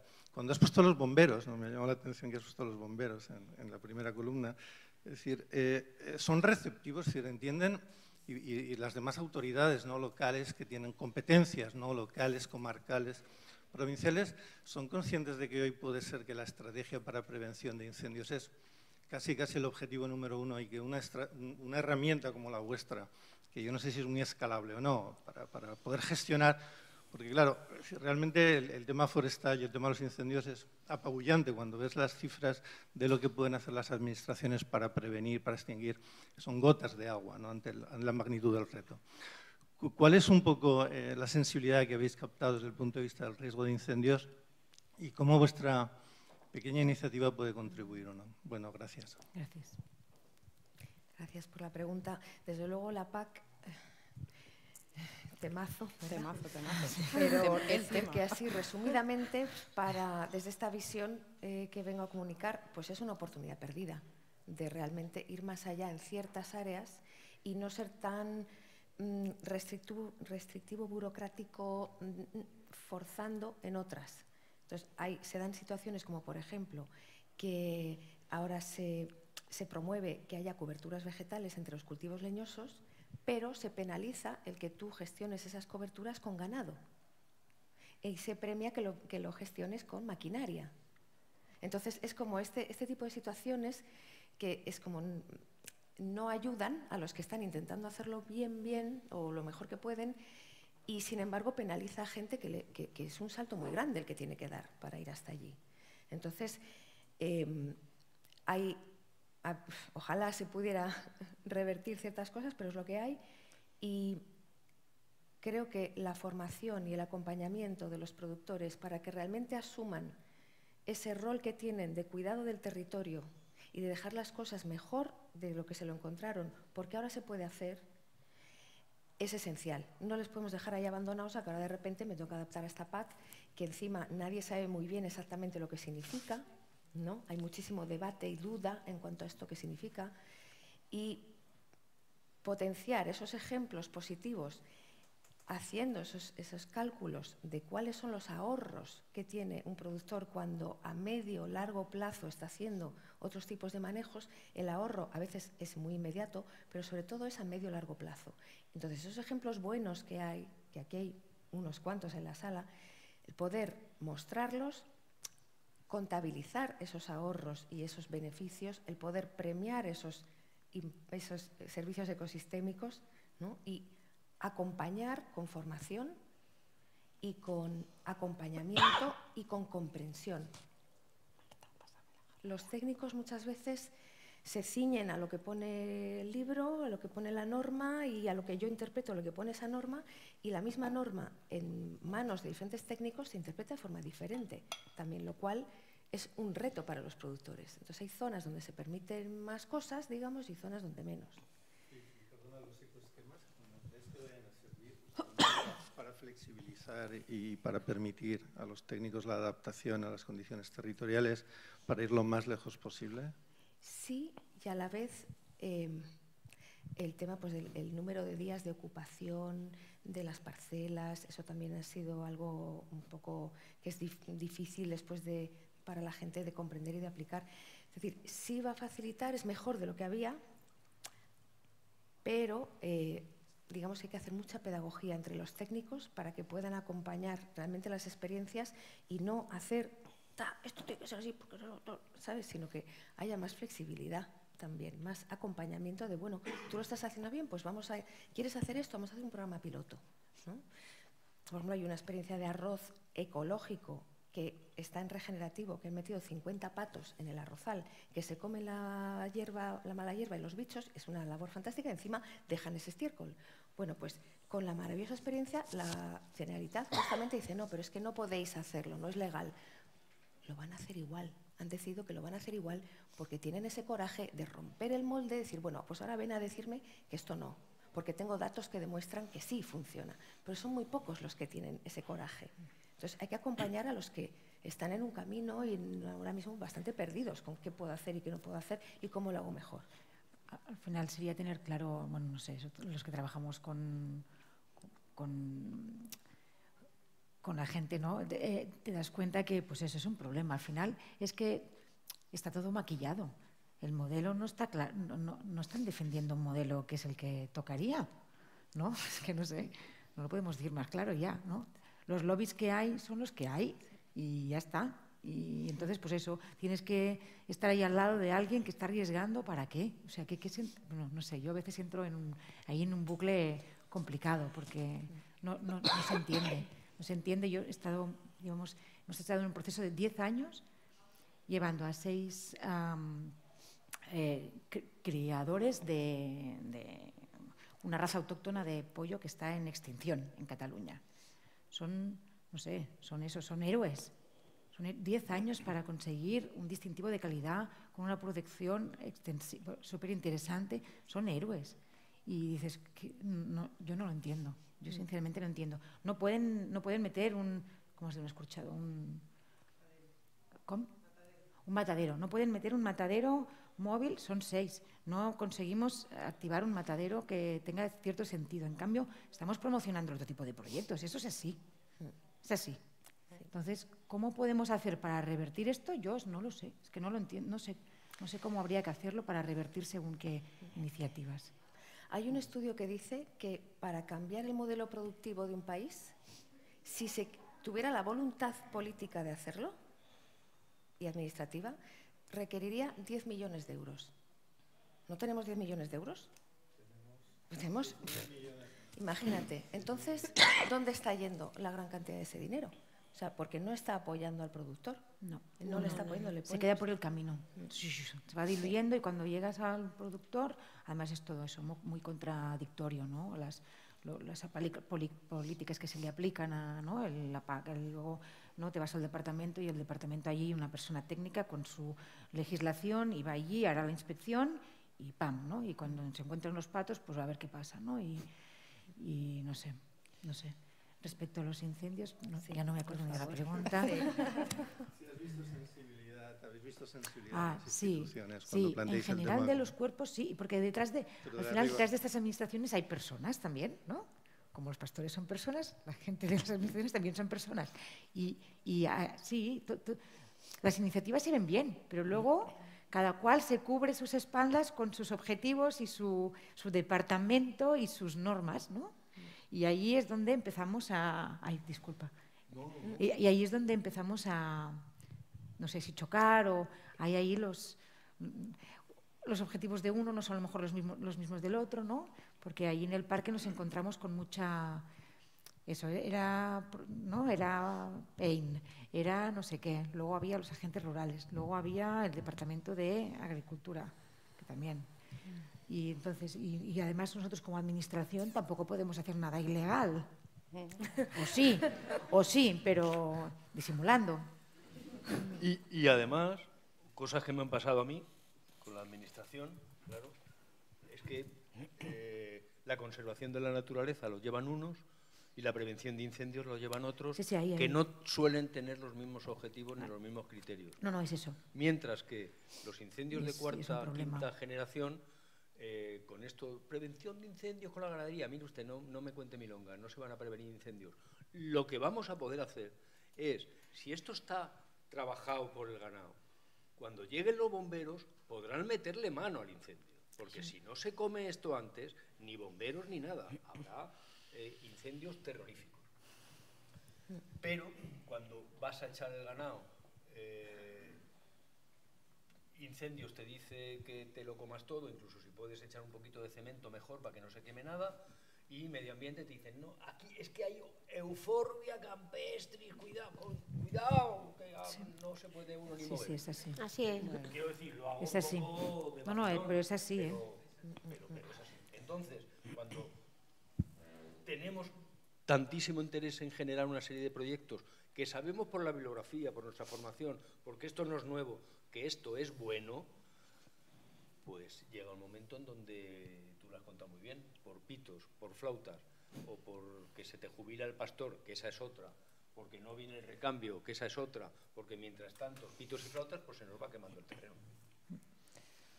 Bueno, yo de hecho plantearía un poco así a la mesa la gran pregunta, ¿no? De si a lo mejor si las políticas vemos que son tan dañinas, porque esas políticas públicas, yo tuve la suerte o la desgracia de hacer mi proyecto de fin de carrera hace ya muchos años sobre la PAC. Qué valiente. Sí, sobre aspectos ambientales de la PAC era, ¿no? Y vemos que se pinta mucho de verde, ahora que se habla de greenwashing, no hay nada que se haya pintado más de verde que la PAC, que no es una política verde y nunca lo ha sido. Y a veces creo que no pensamos en el que contamina paga. Estamos pagando a la gente por contaminar y por destruir la naturaleza cuando contrariamente le pedimos a la PAC que sea la que financie ahora la preservación de esos servicios de los ecosistemas. Y no sé, tenemos aquí sentado a todo tipo de entidades, ¿no? Tenemos a UICN, tenemos a Fundación Biodiversidad, tenemos diferentes asociaciones, empresas. A lo mejor nos respondería mejor el mercado, como pasó con el agua en los invernaderos de Almería, que no digo que me guste el modelo, pero fijaos, si es la única agricultura eficiente en el uso del agua porque es 100% privada y no tiene subvenciones, ¿no será que a lo mejor nos estamos equivocando? Porque el gran reto que yo saco en conclusión sería escalar. Ya hemos visto ejemplos, ¿no? Unas pocas hectáreas en el caso de Red, ¿no? Tenemos unas pocas hectáreas nosotros, unas pocas hectáreas vosotros, pero ¿cómo escalamos esto realmente? Pues te lo voy a contestar, si me permites, Sí, muy rápido. claro. Haciendo mucho ruido y dando mucho el coñazo. Y poniendo toda la energía o las posibilidades de comunicación que tiene mi empresa en poner en valor este tipo de proyectos a través de publicaciones, Twitter, ruedas de prensa, notas de prensa, entrevistas al pastor, que hable el pastor, que cuente sus historias el pastor. Todo eso desde una empresa se puede facilitar.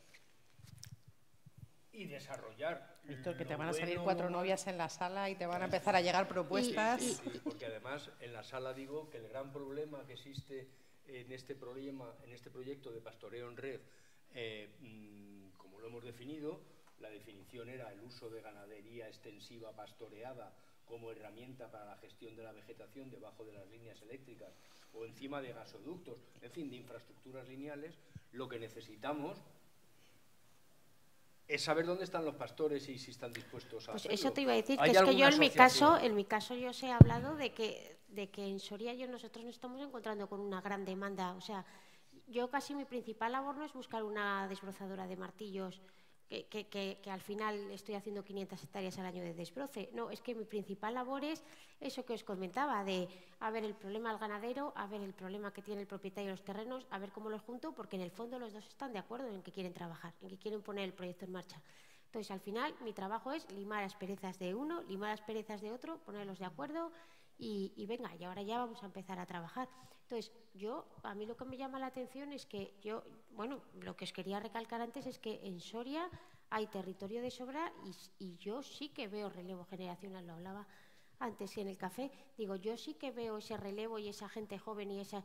La semana pasada, ahora estoy con un proyecto de un chaval, mira a ver dónde podemos encontrar en estos términos municipales, mira a ver qué de esas me buscas, porque es que quiero enganchar, quiero empezar, pero necesito terrenos, porque ya voy a tener la financiación, necesito terrenos, necesito un acuerdo a medio o largo plazo, es decir, no me voy a poner para un mes, no me voy a poner para un año, y yo en Soria sí que veo todavía ese, no sé si es por culpa de que somos tan pocos o qué, pero sí que veo esas ganas de continuar y esas ganas de hacer cosas, pero ya te digo, tenemos mucha demanda. Tenéis una de las condiciones que yo ya he dicho veladamente, y es que aunque la PAC sea lo que es, la administración allí sí acompaña. Bueno, acompaña, pero estoy completamente de acuerdo con lo que habéis dicho de repente me encuentro la plantita tal. No, se para todo el desbroce, se para todo. Vamos a ir a verlo, vamos a taquillarlo. Eso es el cambio de mentalidad del que hablaba Ana. Nosotros cuando empezamos a reintroducir la ganadería en humedales, en parques naturales, igual nos decía, ¿estáis locos? ¿Qué estáis haciendo? Tal. Y al final la ganadería es una solución basada en la naturaleza porque allí, me he hablado de Valencia, se estiraba también lo de tirar la cerilla. Y entonces así ya pues lo quemamos todo, hasta que dijimos, oye, que es que te sale más barato meter ganado y encima te vas a ahorrar dinero, etcétera, etcétera. Pero hay que cambiar la mentalidad, yo lo llamo masajeo de cerebros, hay que trabajar mucho en... Hombre, yo lo que sí que veo también es mucho cansancio de la gente pues que tiene ya que llevan ya más años con la ganadería y tal, de todo lo que decís, de que la ganadería está muy maltratada por parte de las políticas, de las administraciones y a todos los niveles. Lo del tema del coeficiente de admisibilidad de pastos a mí también me parece bestial. O sea, todo el tema este me parece bestial que se esté pastoreando zonas de bosques, zonas boscosas, coeficiente de admisibilidad 0. Nosotros tratamos de hacer ajustes y de que vayan modificándolos y tal, pues presentamos después de los desbroces, solemos presentar y no hay manera de que les pueda a ellos. Y luego eso, todo como está planteado el pago básico, lo de los ecoesquemas, pues es verdad que puede haber una cierta flexibilidad, pero por lo que ellos nos cuentan a nosotros y en lo que nosotros les podemos ayudar o asesorar, parece que no va a haber cambios a corto plazo ni van a servir de mucho, o por lo menos ellos son pesimistas con todo eso. Luego no hay que olvidar que todo esto se hace en el medio rural. Y el medio rural es el medio rural. Y tiene su terenguendengue, y tiene su miga, y tiene su vecino que no puede pasar con las ovejas por aquí, del vecino de la finca de allá, porque este vecino no le cae bien el otro vecino. Es decir, esto es la letra pequeña y es una chorrada comentarlo, pero es que es ahí se te destruye un proyecto. Sí, ahí es muy duro, es muy duro. Todos tenemos unas mentalidades muy distintas de aquí a un metro más allá, ¿no? Pero es verdad que tratar con pero yo hablaría muchas del veces conflicto rural-urbano. O sea, no solo que el mundo rural tenga una mentalidad, es que, mira, estaba buscando precisamente un artículo que escribió una compañera, Laura García, que es la que más trabaja en esto del pastoreo, que se llama La cagada de la alimentación sostenible, y se llama La cagada porque hablaba de una nueva marca, una nueva tendencia que se llama No Shit Food, o sea, comida sin mierda. Y entonces esto tiene que ver con que hay un mundo que está demandando alimentos, cultivos, normalmente que se han criado sin echarles abono, o sea, estiércol, y entonces ya si simplificamos a ese nivel la alimentación, sin echar estiércol, sin echar estiércol para que sea 100% vegano. No, para que sea 100% vegano. Entonces lo que está demandando muchas veces un mundo urbano que está tan alejado de donde se producen los alimentos y esas realidades y ese conocimiento. Y claro, yo personalmente soy un poco radical, pero muchas veces digo, ¿pero tú le pides opinión al cirujano cuando te abre el corazón? O sea, él le pide opinión al que pasa por la calle. ¿Por qué estamos pidiéndole opinión muchas veces a la gente para que diga qué le parece cómo estamos haciendo determinadas operaciones? Pero es que ahí hay tecnología y hay brecha de negocio en el vegano. Es que, mira, es que al final claro, todo pero el business as usual, que ya lo ha dicho Ana antes, es que es lo que hay que romper. Y por eso sí que es hacer nuevos... Pero donde hay el capital y los lobbies de presión están donde están. Y romper eso es súper complicado, yo no sé. Comunicar más y mejor, sí. Hay que... No, o a veces yo me planteo, no sé, ahora no voy a decir nombres, pero tenemos algún modelo empresarial en el territorio que no es que muestre sensibilidad, sino que ve oportunidad en el negocio, ¿no? Pero dices, bueno, vale, pues hablemos. Nos va a costar, pero hablemos y a lo mejor hay algunas medidas las cuales te pueden interesar, las vas a utilizar y eso puede ser también a mí una oportunidad para presentarlas a ciertas administraciones, ¿no? No sé si me explico. Sí. Hablo un poco en clave, pero porque no quiero decir nombres, pero... ¿no? Nosotros estamos trabajando con grandes multinacionales y no tengo ningún problema en reconocerlo porque yo siempre...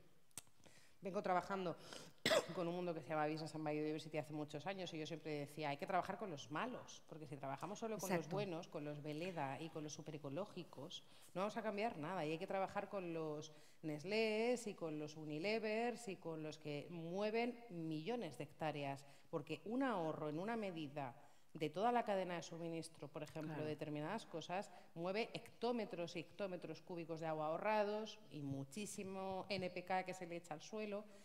Entonces hay que cambiar ese business as usual. O sea, no consiste en tener esos pequeños ejemplos aislados. Si queremos realmente replicar, tenemos que cambiar el modelo de negocio. Y ahí es donde está ese reto, que es escalarlo, saltar de esa mini escala piloto, que es muy bonita, pero que no está cambiando la deriva, que sigue siendo que perdemos biodiversidad a puertas y que seguimos teniendo un mundo cada vez más en crisis ecológica, ¿no? Lo escalable, muy interesante también con respecto a la SBN, que debe de ser escalable. Bien, cuando... Teníamos otra pregunta por ahí, que no se me ha olvidado. Yo quería añadir algo de, no sé si antes de entrar a la pregunta... Hoy me vas a cortar todas las mismas. lo siento que te he cortado yo. Pero siguiendo los consejos de Ana, sobre la PAC, sí, tenéis razón. Me gustaría añadir además porque creo que el mensaje, estamos todos muy de acuerdo en que no es una política ambiental y una política que fue concebida para otros temas, pues es muy difícil de repente que vire o que persiga objetivos ambientales tal y como se está haciendo, ¿no? La reforma debería haber sido una reforma más en profundidad. Pero sí, además, sí que tengo que decir, o creo que es justo decir que por lo menos el trasvase de una parte de los pagos directos, del pilar 1, a objetivos ambientales,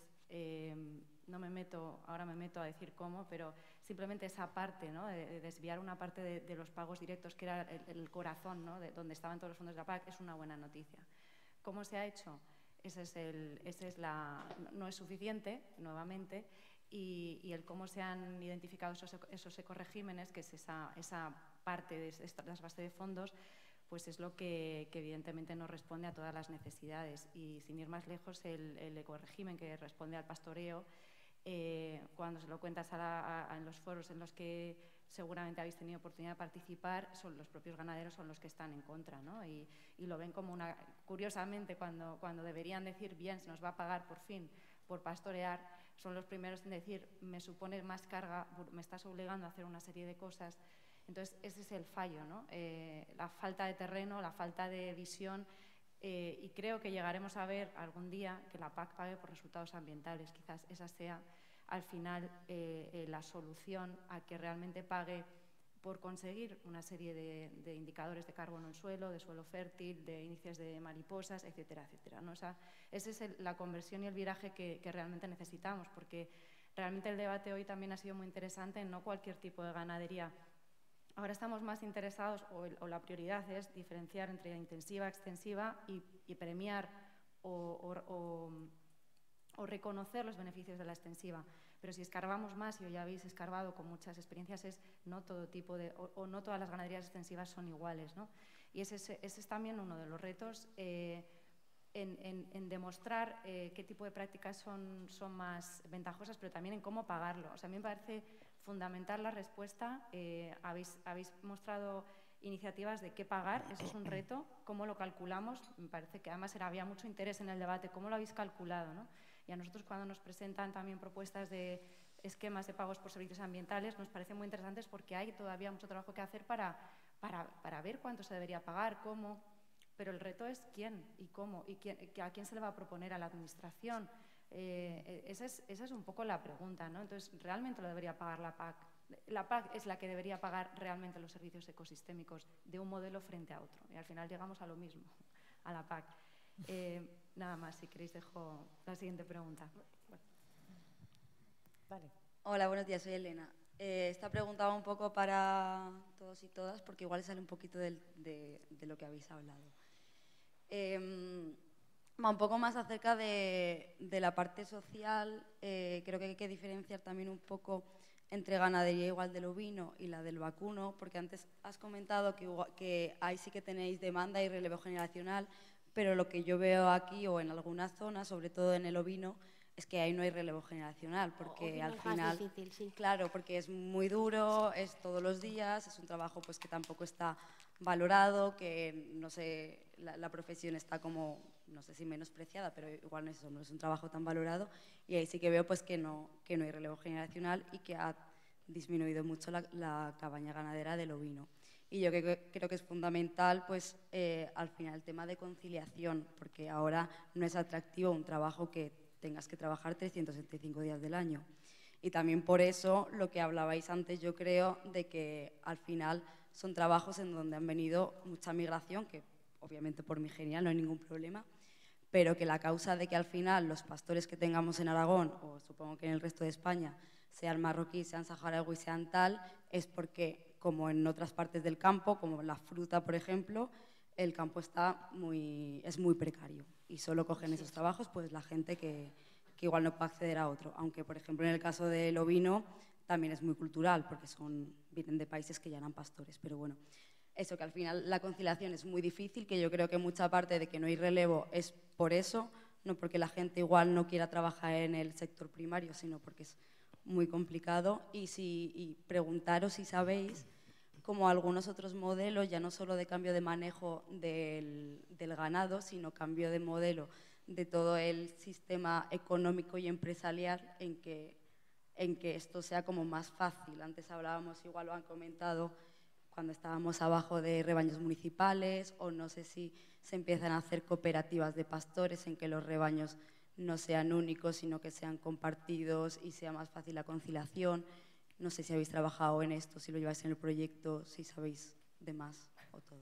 Mira. Bueno, yo sí que... Ay, perdón. No, puede ser. No, yo ya he hablado. Habla. No, yo iba a decir que dentro del proyecto sí que es algo que hemos estado haciendo, todo ese seguimiento social, y muchas veces incluso los pastores y las pastoras no se daban cuenta de la cantidad de horas que estaban empleando, de los familiares que tienen al lado, que muchas veces no está reconocido ese trabajo, no solo las horas que estás pastoreando, es tu mujer, tu marido, tu hermano que te está ayudando con el papeleo, con todo el tema burocrático, con pedir las subvenciones, las ayudas.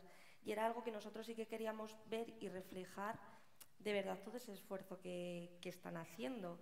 Y al final, o sea, contabilizar de verdad esas horas que estaban echando en el resto de tareas, ¿no?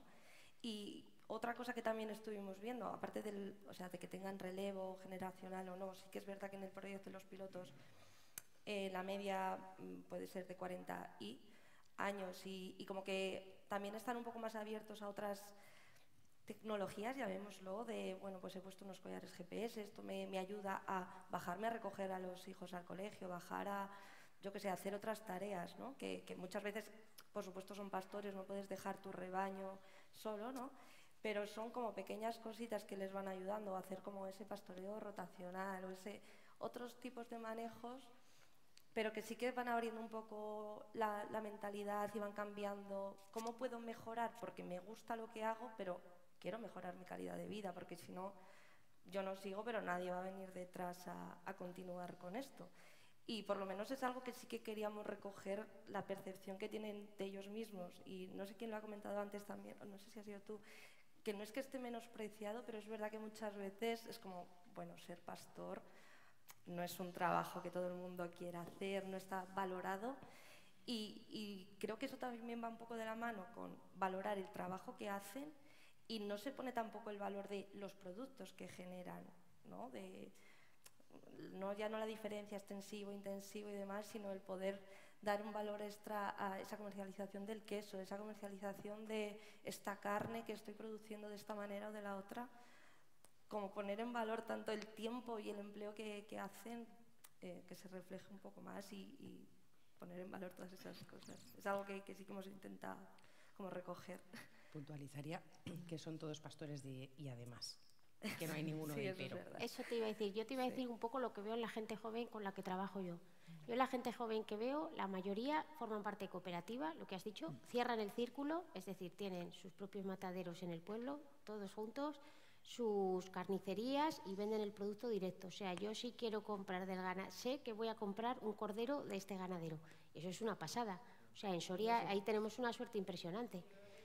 Punto número 2. Y punto número 3 que veo de la gente joven es, yo cuando hago un plan silvopastoral, cuando hago un plan de estos de dotarles de infraestructuras y tal, lo primero que hablamos es, vamos a hacer un corral, vamos a hacer de más o menos 10, 20 hectáreas, vamos a hacer un cerramiento, ¿sabes? Para que tengan sus domingos, sus tal o sus ratos de decir, lo tengo aquí, hago mi majadal, mi zona de redileo y tal, lo tengo cerrado y oye, y puedo, si en un momento dado me surge algo, pues tengo ahí las ovejas X, ¿sabes? Pues unas horas o un día o tal, y que luego aparte esos cerramientos se pueden hacer móviles y luego ir traspasando y hacer una especie de pastoreo rotacional. Es decir, que vamos haciendo poco a poco ideas y es el clic este de la gente joven con respecto a la gente mayor que a lo mejor, oye, pues necesito agua, necesito otro abrevadero aquí o tal. Esa gente va, es verdad, van un poquito más allá. Sí. Te hablo yo de cosas que veo de... Bueno, añadiría también el salario emocional. Quiero decirte que nos han engañado diciéndonos que en la ciudad se vivía mejor y que en nuestros trabajos de estar todo el día en un ordenador era fantástico. O sea, que hay gente que veo que vuelve al campo por algo y creo que es que estamos equivocándonos, que se está pagando cosas extrañas. A veces, igual que los servicios de los ecosistemas no se están incorporando en el precio, no estamos incorporando otras cosas como esos saberes tradicionales y demás, y de ahí viene el que esté tan mal remunerado, creo yo. Diego. Hola. Quería preguntaros a Víctor y a Gemma un poco, estamos hablando de cómo dar continuidad a este nuevo paradigma, si queréis, o estas ideas que más o menos compartimos, pero que la sensación un poco a veces es que siempre estamos en la fase de proyecto piloto, de demostrar lo que más o menos ya sabemos, pero hay que volver a demostrarlo y volver a gastar dinero en otro proyecto piloto para demostrar. Entonces, por ejemplo, Red Eléctrica, habéis llegado al punto de asumir que ya no son proyectos pilotos, sino que la gestión de todas las líneas de Red Eléctrica Española están abiertas a este tipo de proyectos de una manera, digamos, abierta, a modo de convocatorias. Si hay un pastor, nosotros lo gestionamos así, porque tenemos ya el cálculo hecho y lo asumimos, nos vale porque vale lo mismo que desbrozar, o asumimos el gasto extra y se puede funcionar así. Y desde el punto de vista de instituciones más como la Fundación Biodiversidad, respecto a la longitud de los proyectos, ¿no? Si las líneas de ayuda van un poco encaminadas, no tanto al proyecto piloto a veces corto, ¿no? De 1 año, de 2 años, sino a veces estos proyectos, y por lo que habéis contado, que es muy difícil, lleva mucho tiempo desarrollarlos, muy delicado, con la persona concreta. Cuando lo tienes todo armado se te han pasado los años y otra vez vuelta a empezar, ¿no? Que se echa de menos a lo mejor una línea de apoyo para proyectos que no se hacen en 1 año ni en 2, sino esa continuidad, ¿no? Sin tener que volver a reinventar la rueda. Gracias.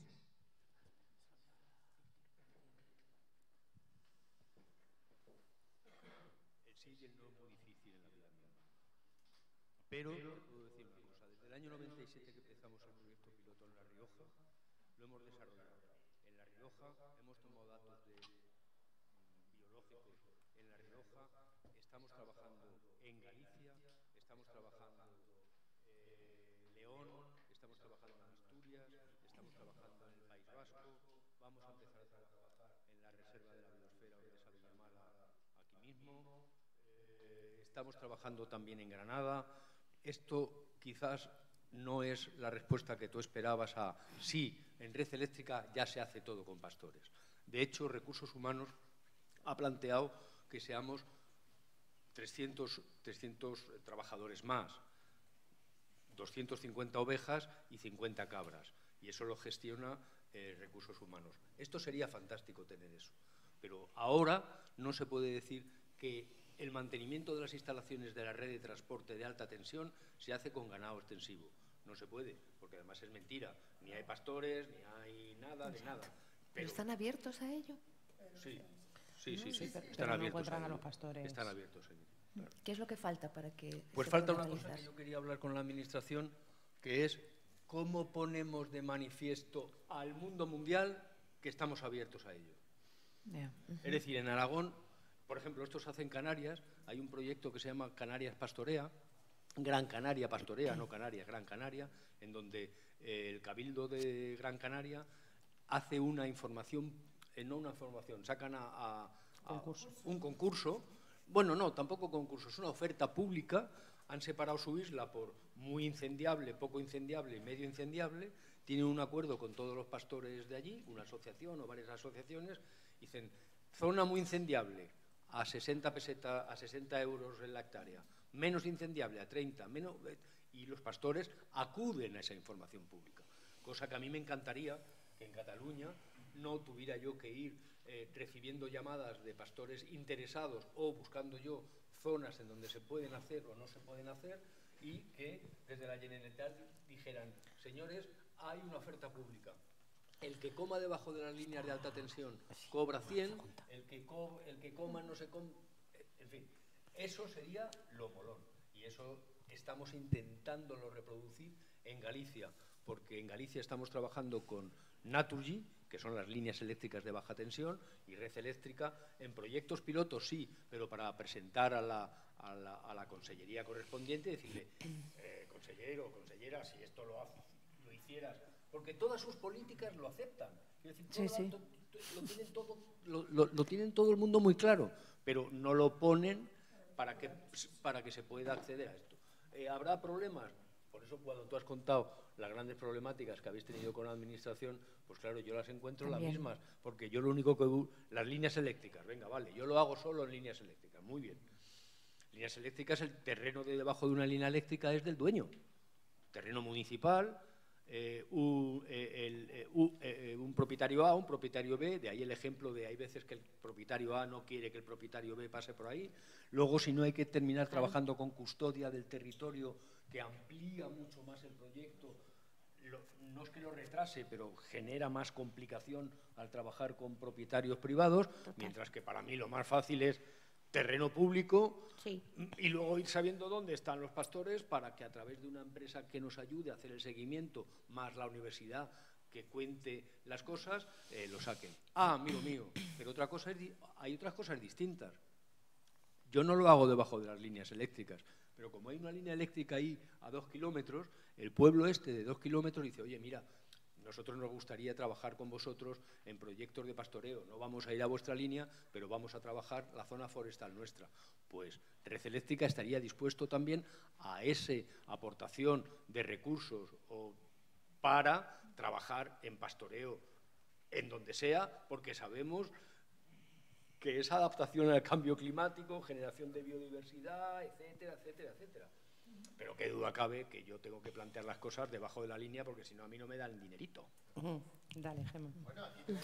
No, pero Andrés, espera, que tiene que contestar Gema. Tengo una pregunta allí pedida, y es que son las 2 y se nos va pasando la hora. Pues te respondo 7 rápido. minutos. Bueno, el tema de la visión a largo plazo, ¿no? Y de que cuajen las iniciativas con los ciclos políticos no es fácil.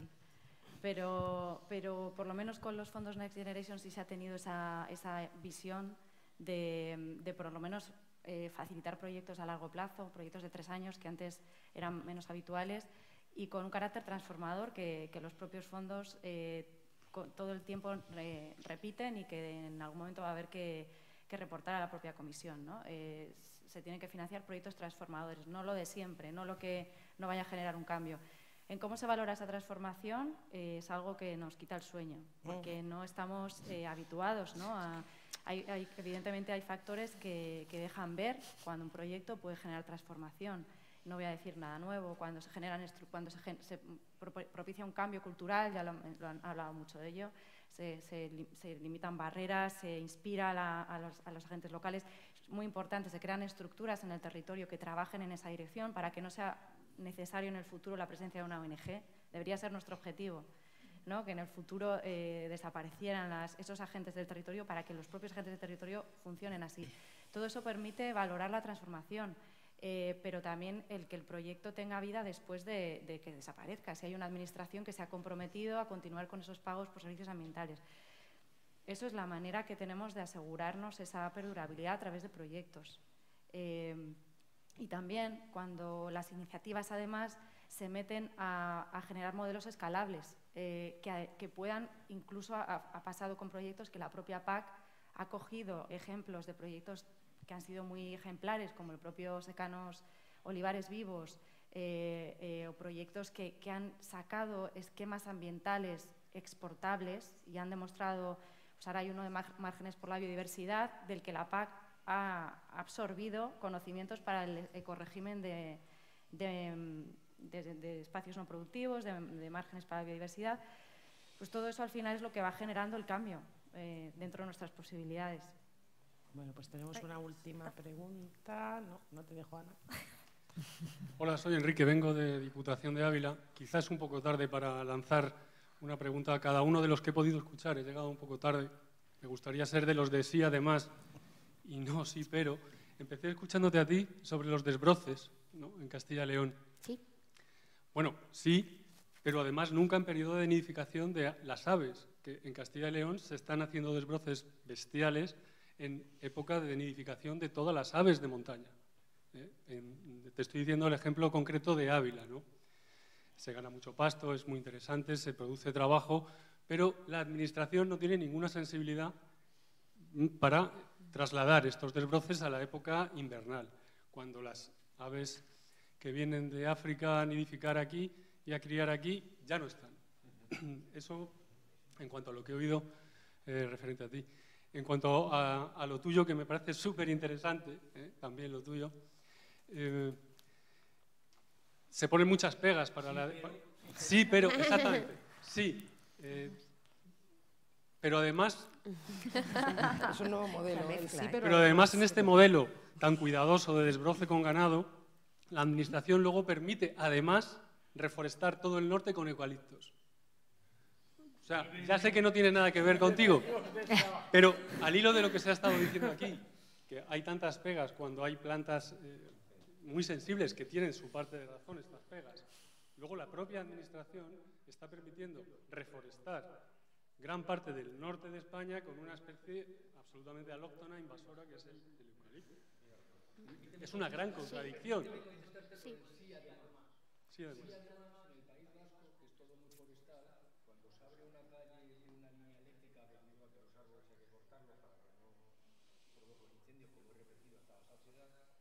Se genera un terreno abierto que a los ganaderos les viene divino, porque pueden comer en algún sitio. Es decir, este proyecto en algunos casos tendrá una cierta limitación, pero en otros casos abre a posibilidades de desarrollo de la ganadería extensiva en determinados sitios, ¿verdad? Sí, pero es que ahora se tiene que ir el micrófono otra vez para atrás. Porque es que si no, vale, lo he dicho antes, lo siento, que es que si no, no se graban. No, y sí, además, a un biólogo como tú, desde otro biólogo como yo, Red Eléctrica también va a hacer el mismo esfuerzo en corregir todos los tendidos eléctricos de media tensión que rebajan tanto la biodiversidad en Iberia, en España. Pues otra vez micrófono para adelante y espero que hayas terminado la reflexión, porque si no, os vais a quedar juntos. Te digo que sí, porque Red Eléctrica de España no tiene nada que ver con las líneas de baja tensión ni de media tensión, que es en donde se producen las electrocuciones a las que tú te refieres. Son líneas de alta tensión tan sumamente grandes que no se electrocuta a nadie. Sí, no se electrocutan ni nadie ni nada. Otra cosa es la colisión, y la colisión está muy trabajada y podemos hablarlo cuando... Vale, yo de los desbroces, también una cosa muy rápida, y los desbroces, por contestarte. A ver, nosotros lo que tratamos de hacer los desbroces, las épocas adecuadas son final del otoño, a comienzos del otoño, al final de la campaña de incendios, que es la época más adecuada, y luego al final del invierno, comienzo de la primavera. ¿Vale? Para que después del desbroce, en determinadas zonas sí que hay que dejar ese tiempo de reposo, lo que comentaba muy bien ella, que es para que las reservas, para que las plantas acumulen esas reservas y esté lo suficientemente brotada, pero sí que es verdad que después del desbroce convienen esas cargas un poco intensas para que comience, mis experiencias reverdecen, o sea, nada más hacer el desbroce. Antes, en 3 semanas en algunas zonas, o sea, ya ves el pasto, cómo está saliendo, es increíble, pero teniendo en cuenta que hay que meter el ganado en el momento en que la planta ya haya brotado lo suficiente, eso está claro. Y esos desbroces que cuestan dinerito, exacto, cuando pasa el ganado, de 3 años hay que hacerlo en 6 años. En vuestro caso, eso te iba a preguntar, eso es, yo lo que veo interesante de ellos es que entiendo que hacéis el desbroce, porque según el vídeo, claro, yo veía como que estaba el ganado directamente pero entiendo que hacéis el desbroce y lo que estáis ahorrando es muchísimo también de repetir esos desbroces, además del beneficio ambiental, por supuesto, de hacerlo con ganado y tal, con la ganadería extensiva, pero es una práctica, a mi gusto, óptima desde todos los sentidos. Bueno, pues no, es que verdad. Vamos a acabar la reflexión, réplica, no sé cómo... No, simplemente es otra cuestión. Respecto a tu ponencia, que me ha encantado, yo gestiono la ganadería vileña negra ibérica de Diputación de Ávila, ¿no? Ahí es extensivo, es una de las provincias que todavía conserva la transhumancia y aportamos valores ecosistémicos importantes como un aumento de la biodiversidad tan amplio que tenemos un gran problema con el lobo. ¿Cómo la PAC no ha asumido la convivencia de la ganadería extensiva con el lobo? Allí todos queremos conservar al lobo.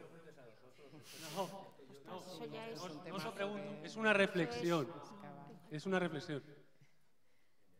Simplemente eso, antes se ha hablado de valor añadido a los productos. La carne extensiva, en ecológico, muchas veces en Ávila, que encima convive con el lobo, respetuosamente con el lobo, no tiene ningún valor añadido.